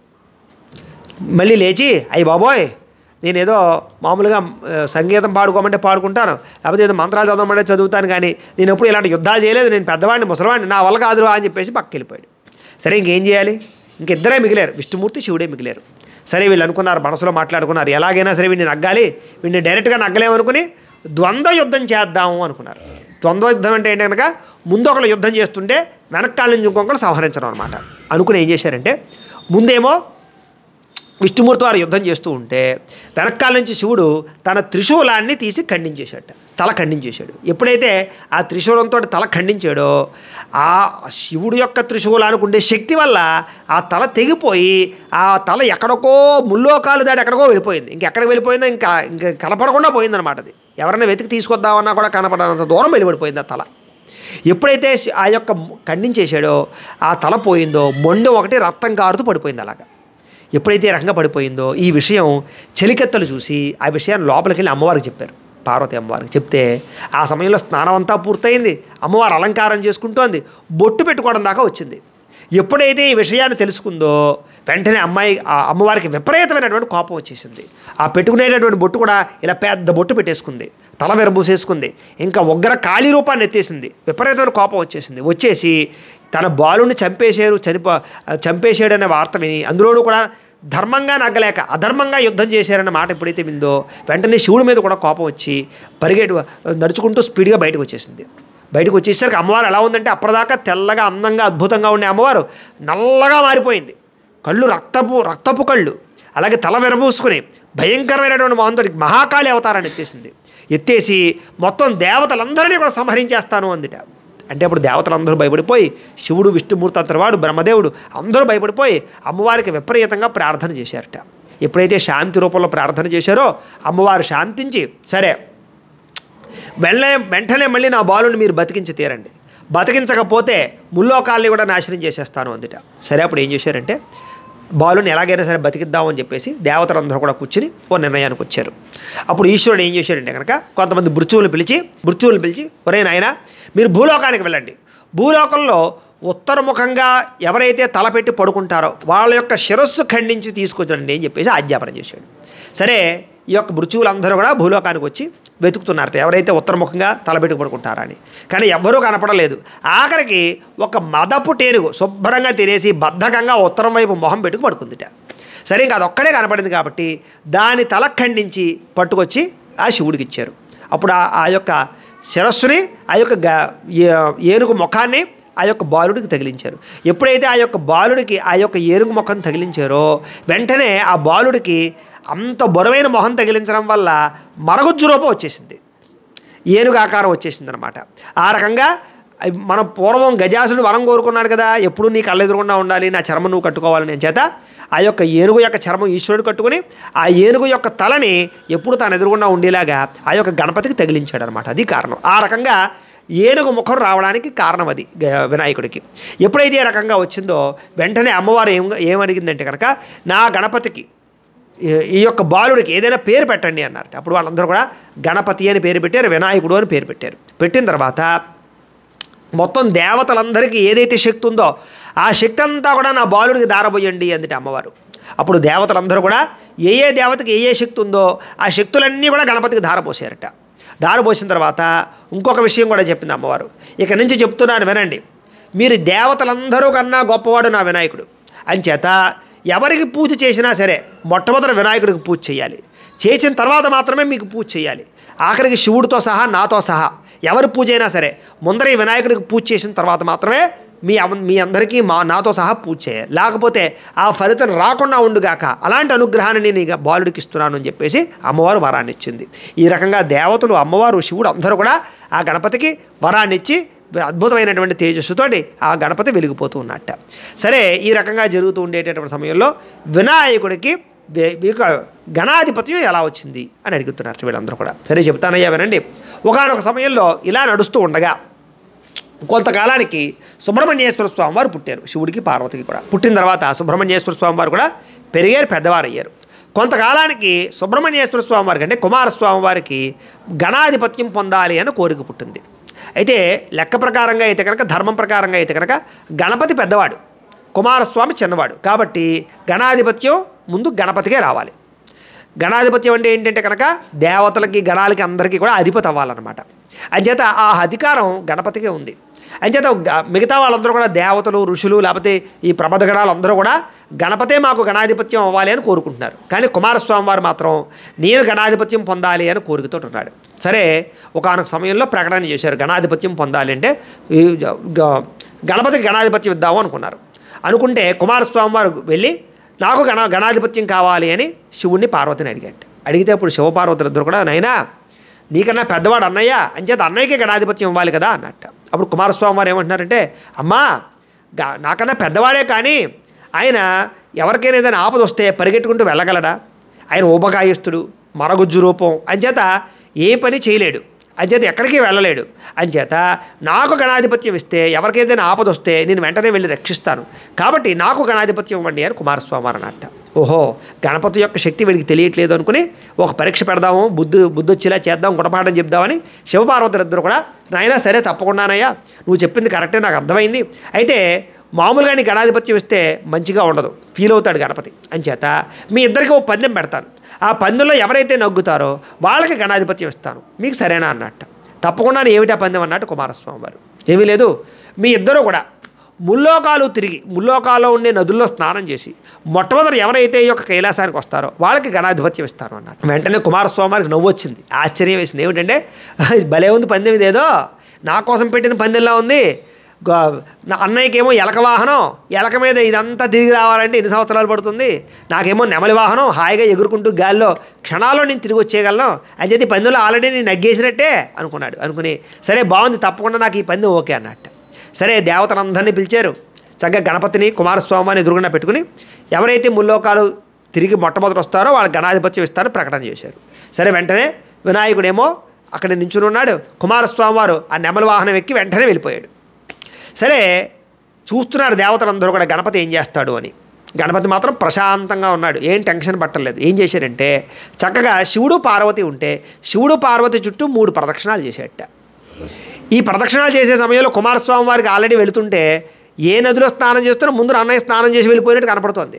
ఇదేంటిది, నాకన్నా ముందర ఎలా రాగలుగుతున్నాడు అన్నయ్య అని ఆశ్చర్యపోతున్నట్ట. సరే ఇలా 3 ప్రదక్షిణాలు చేసేసరికి 3 ప్రదక్షిణాలు చేసిన తర్వాత కుమారస్వామి వారు వచ్చాడు. వచ్చిన తర్వాత ఇదేంటి అన్నయ్య ఎలా నగ్గగలిగాడు అని అడిగాడు. ఒరే నాయనా, అన్నయ్య మరగుజ్జు రూపం అన్నావు, ఏదో అన్నావు, పరిగెట్టలేడన్నావు, కానీ వీటన్నిటికన్నా గొప్పది ఏమిటంటే అంటే కనుక జ్ఞానం. మీ అన్నయ్యకున్నంత జ్ఞానం నీకు లేదు. అంచేత జ్ఞానవంతుడు కాబట్టి, ధర్మం తెలిసినవాడు కాబట్టి, తల్లిదండ్రుల చుట్టూ ప్రదక్షిణం చేస్తే భూప్రదక్షిణం చేసిన ఫలితం కాబట్టి ఆ యొక్క సూక్ష్మంతో ఆ జ్ఞానంతో అన్నయ్య మా చుట్టూ ప్రదక్షిణాలు చేశాడు. కాబట్టి ధర్మము సూక్ష్మము ఉంటే ఎంత పెద్ద సమస్యనైనా నగ్గచ్చు, అంతేగాని ఖండబలం ఇంకో బలం కాదు. అంచేత మీ అన్నయ్య నీకన్నా తెలివైన వాడు, గొప్పవాడు కాబట్టి ఇప్పుడు మీ అన్నయ్యకే గణాధిపత్యం ఇవ్వాలి అన్నట్ట. సరే కుమారస్వామి వారు కూడా ఓడిపోయినని ఒప్పుకొని అన్నయ్యకి గణాధిపత్యాన్ని ఇవ్వడానికి ఒప్పుకొని గణపతిని గణాధిపత్యాన్ని చేశారు. ఈ రకంగా గణపతికి దేవతలందరికీ గణాలన్నిటికీ అధిపతి అయ్యాడు. ఈ రకంగా గణపతి గణాధిపతి అయ్యాడు. గణాధిపతి అని పేరు వచ్చింది అసంగా. సరే ఇదంతా కూడా విన్నారు ఋషులు. చాలా బాగుందండి, చాలా మంచి విషయాన్ని చెప్పారు. అయితే మళ్ళా ఋషులందరూ కూడా అయ్యా అసలు ఈ భాద్రపద శుద్ధ చవితి నాడు చంద్రుని చూస్తే నీలాపనిందలు కలుగుతాయంటారు కదా, కారణం ఏమిటి? శ్రీకృష్ణ పరమాత్మ అంతటి వాడికి నీలాపనింద కలిగిందన్నారు కదా, దాన్ని ఎలా పోగొట్టుకున్నాడు అని అడిగారట. తప్పకుండా చెబుతానయ్యా, శ్రద్ధగా వినండి. ఒకానొక సమయంలో సత్రాజిత్తు అనేటటువంటి ఒక మహారాజు ఉండేవాడు. అతను సూర్యనారాయణ స్వామివారిని ఉపాసించి ఒక శమంతకమణి అనేటటువంటి ఒక మణిని పొందాడు బహుమతిగా. ఆ మణి యొక్క గొప్పతనం ఏమిటంటే ఆ మణి ఎక్కడుంటే అక్కడ కొన్ని రాశుల బంగారాన్ని పెడుతుంది, అంత గొప్పది మణి. సరే ఆ రకంగా పొందిన తర్వాత కొంతకాలానికి శ్రీకృష్ణ పరమాత్మ ఈ సత్రాజిత్తు ఉండేటటువంటి నగరానికి వెళ్ళేట. వెళ్ళేసరికి శ్రీకృష్ణ పరమాత్మను ఆహ్వానించి కూర్చోబెట్టి అతిథి సత్కారాలన్నీ కూడా చేశాడు సత్రాజిత్. చేసి శ్రీకృష్ణ పరమాత్మతో అంటున్నాడు, ఏమయ్యా నేను సూర్యనారాయణమూర్తికి తపస్సు చేస్తే ఆయన నాకు ఈ శమంతకమణి అని మనిచ్చాడు. దీని గొప్పతనం ఏంటంటే ఇది ఎక్కడుంటే అక్కడ కొన్ని రాశుల బంగారాన్ని పెడుతుంది అని చెప్పేసి గొప్పగా చూపించుకున్నాడు. అది చూసిన కృష్ణ పరమాత్మ ఏమన్నాడంటే, చాలా బాగుందయ్యా, నీ రాజ్యం అంతా కూడా ఐశ్వర్యంతో ఉంది కదా, నీ దగ్గర ఉండడం కన్నా నా ద్వారకా నగరంలో అంత విశేషంగా ధనం లేదు, అంచేత నా నగరానికి ఇస్తే కొన్ని రోజులు దీన్ని నువ్వు ఉంచుకుంటారు, దీనివల్ల మా నగరం అంతా కూడా ఐశ్వర్యవంతం అవుతుంది, తర్వాత మళ్ళీ నీకు ఇస్తాను, కొన్ని రోజులు నాకు ఇవ్వకూడదా అని అడిగాడు శ్రీకృష్ణ పరమాత్మ. అడిగితే అప్పుడు సత్రాజిత్ అన్నాడు, అసలు ఎట్టి పరిస్థితుల్లో నేను దీనికి ఇవ్వను, ఎంతో తపస్సు చేసి పొందాను నేను అని చెప్పేసి ఇవ్వను అన్నాడు. సరే దాని గురించి ఇంకా మర్చిపోయాడు కృష్ణ పరమాత్మ. మర్చిపోయి మళ్ళీ తన ద్వారక వెళ్ళిపోయాడు. కొన్ని రోజులకు ఏం జరిగిందంటే సత్రాజిత్తుకి ఏవో తమ్ముడు ఉన్నాడు, అతని పేరు ఏంటంటే ప్రసేనుడు. ఇతను ఏం చేశాడంటే వేటకు వెళుతూ అన్నయ్యని అడిగి ఈ శమంతకమణిని అడిగి వేసుకుని వెళ్ళిపోయాడు. మెల్ల వేసుకుని వెళ్ళిపోతే రాత్రి చీకటి అయిపోయింది. చీకటి అయిపోయిన తర్వాత ఒక సింహం అక్కడ తిరుగుతూ ఉంటే దానికి దూరం నుంచి ఒక మాంసం ముద్దలా కనపడింది ఈ యొక్క శమంతకమణి. ప్రసేనుడి మెల్ల వేసుకున్నటువంటి శమంతకమణి మాంసం ముద్దలా కనపడింది. ఓహో ఇదేదో మాంసం అనుకుని అది ఏం చేసిందంటే దూరం నుంచి పరిగెట్టుకుంటూ వచ్చి ఒక్కసారి ఆ ప్రసేనుడి మీద పడి ఆ ప్రసేనుడిని చంపేసి ఆ యొక్క మణి ఏదైతే ఉందో దాన్ని నోటితో కరుచుకుని పట్టుకుని అలాగ కొంత దూరం వెళ్ళి గుహలోకి వెళ్ళిపోయింది. గుహలోకి వెళ్ళేసరికి అక్కడ జాంబవంతుడు ఉన్నాడు. జాంబవంతుడు ఏం చేశాడు, ఆ సింహం దగ్గర ఉన్నటువంటి శమంతకమణిని తీసుకుని సింహాన్ని చంపేశాడు. శమంతకమణి అక్కడ పెట్టేసుకున్నాడు. ఇక్కడ మీకు అందరికీ ఒక అనుమానం వస్తుంది, ఏమండి జాంబవంతుడు అంటే ఎవరు? రామాయణం కాలంలో వాడు కదా, ఇక్కడేమో కృష్ణ పరమాత్మ అంటున్నారు ద్వాపరయుగం కదా, అక్కడ జాంబవంతుడు ద్వాపరయుగం దాకా ఇక్కడ ఎందుకున్నాడు, ఏం చేస్తున్నాడు ఇక్కడ అని అనుమానం వస్తుంది. అయితే ఒకానొక సమయంలో ఏం జరిగిందంటే రామచంద్రమూర్తి అద్భుతమైనటువంటి యుద్ధం చేస్తున్నట్ట. రామాయణం కాలంలో చేస్తూ ఉంటే జాంబవంతుడికి పిచ్చి కోరిక పుట్టింది. ఏమిటంటే అయ్యే బాబోయ్, రామచంద్రమూర్తి ఎంత వీరుడు, ఎంత పరాక్రమవంతుడు, ఎంత అద్భుతంగా యుద్ధం చేస్తున్నాడు, ఇలాంటి వాడితో యుద్ధం చేస్తే ఎంత బాగుంటుంది అనుకుని ఒకరోజు రామచంద్రమూర్తి దగ్గరికి వెళ్ళి, రామచంద్ర నీలాంటి వాడితో యుద్ధం చేయాలని ఉందయ్యా అని అడిగితే అప్పుడు రాముడు అన్నాడు, ధర్మం ప్రకారంగా స్నేహితుడితో యుద్ధం చేయకూడదు, అంచేత నేను ఈ జన్మలో నీతో యుద్ధం చేయలేను, కానీ నువ్వు అడుగుతున్నావు కాబట్టి, నువ్వు కోరుకున్నావు కాబట్టి నేను మళ్ళా వచ్చే జన్మలో కృష్ణ అవతారాన్ని ఎత్తుతాను, అప్పటిదాకా నువ్వు బతికే ఉంటావు, అప్పుడు నేను నీతో యుద్ధం చేస్తాను, నీ కోరిక ఆ రకంగా తీరుస్తాను అని చెప్పేసి వరాన్ని ఇచ్చేట. ఆ కారణంగా జాంబవంతుడు ఈ యొక్క ద్వాపర యుగం దాకా బతుకున్నాడు ఆ గుహలో.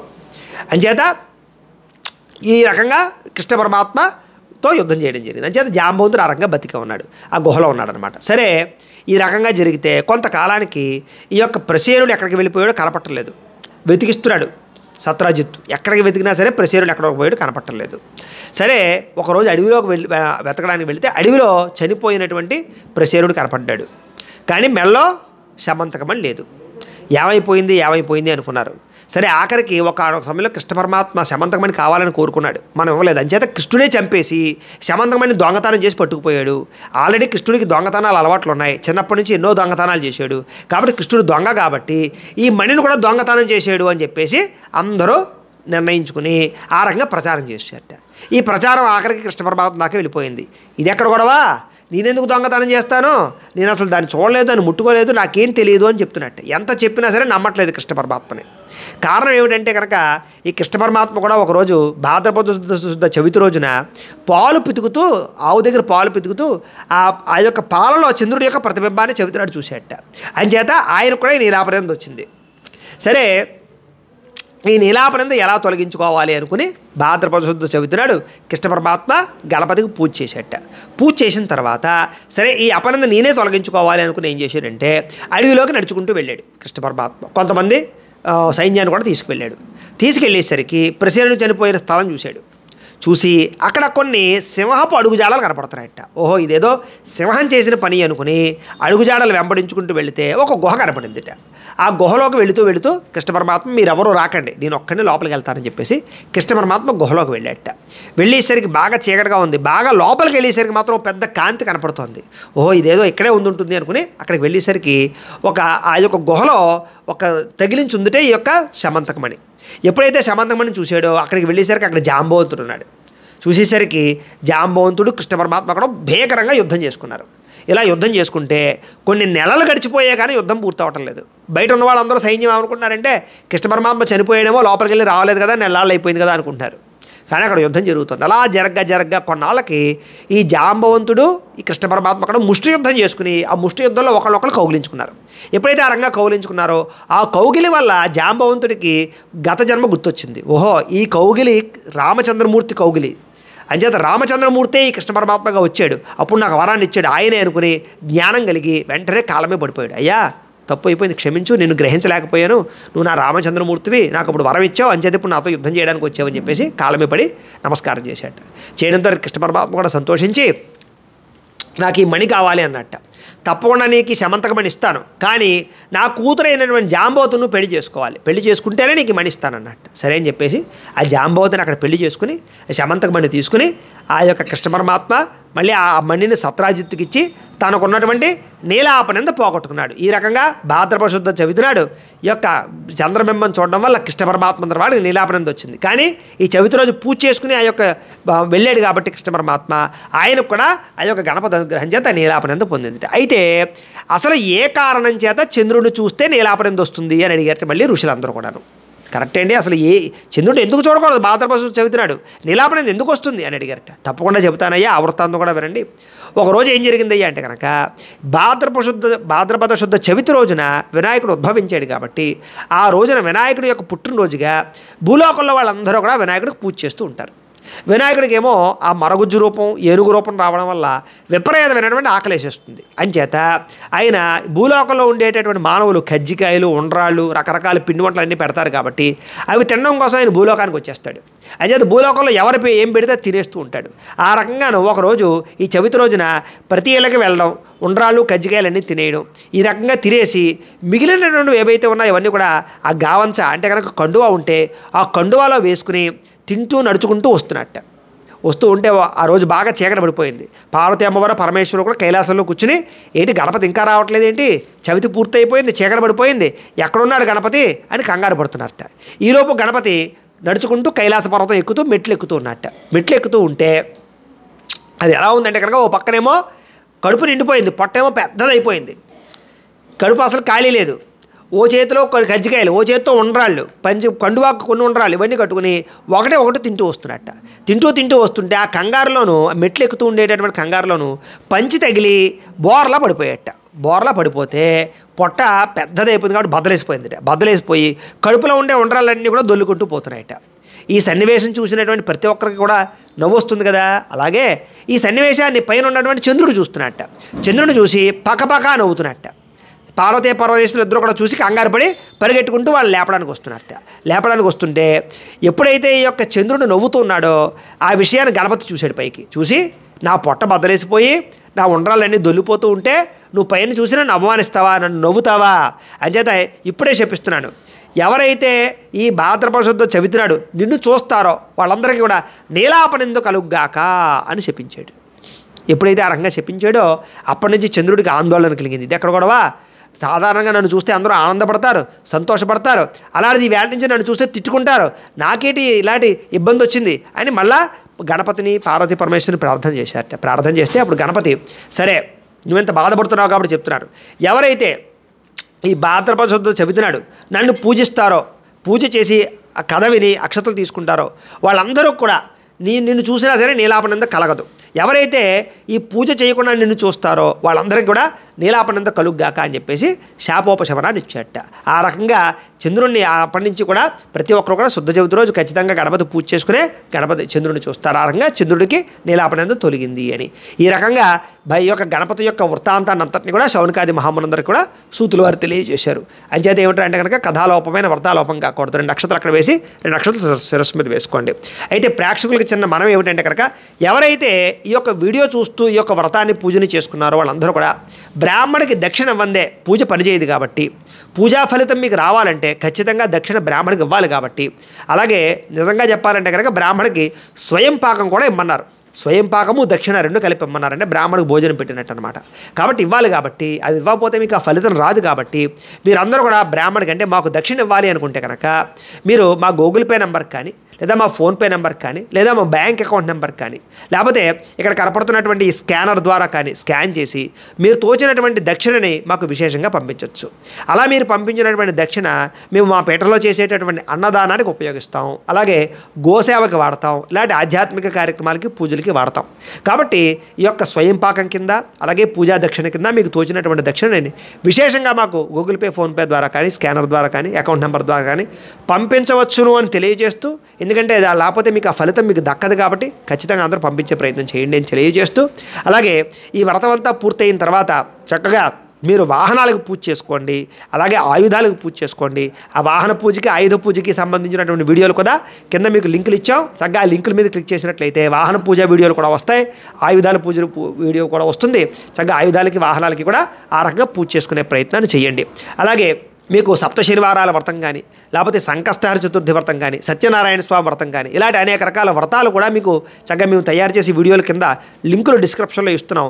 నిత్యం మీరు ఇంట్లో పూజ చేసుకోవడానికి నిత్య పూజలు కూడా రోజుకు ఒక్కొక్క దేవతకి ఏ రకంగా పూజ చేసుకోవాలో ఆ వీడియోలు కూడా మీకు ఇస్తున్నాం. కాబట్టి అవన్నీ మీరు చక్కగా భక్తి శ్రద్ధలతో పూజ చేసుకుని భగవతానుగ్రహానికి పాత్రలు అవ్వాల్సిందిగా కోరుతూ, అలాగే ఈ పూజ అంతా పూర్తయిన తర్వాత ఈ మట్టి వినాయకుడు ఉన్నాడు కదా, మట్టి వినాయకుడిని మీరు కుదిరితే కనుక ఒకరోజు చేసుకుంటే పర్వాలేదు, తర్వాత రోజు మీరు కలిపేసుకోవచ్చు, కాలువలో కలిపేసుకోవచ్చు, లేదా నదుల్లో కలపచ్చు, పారే నదుల్లో కలపచ్చు, పత్రి కూడా పారే నదుల్లో కలపచ్చు. కొంతమంది 3 రోజులు చేసుకునే వాళ్ళు ఉంటారు, కొంతమంది 9 రోజులు చేసుకునే వాళ్ళు ఉంటారు. మీ వీలుని బట్టి మీ అవకాశాన్ని బట్టి పూజ చేసుకుని ఆ యొక్క గణపతిని చక్కగా నిమజ్జనం చేసుకునే ప్రయత్నాన్ని చేయండి. ఆ ప్రసాదాన్ని తీసుకోండి. స్వస్తి ప్రజాభ్య పరిపాలయంతాం న్యాయేన మార్గేణ మహిం మయీషాః గోబ్రాహ్మణేభ్యః శుభమస్తు నిత్యం లోకాః సమస్తాః సుఖినో భవంతు. స్వస్తి. మేము పెట్టే వీడియోలు ప్రతిరోజు మీరు పొందడానికి సబ్స్క్రైబ్ బటన్ను క్లిక్ చేయండి. అదేవిధంగా పక్కన ఉన్న బెల్ ఐకాన్ను క్లిక్ చేయడం ద్వారా మీరు నోటిఫికేషన్ కూడా పొందవచ్చు.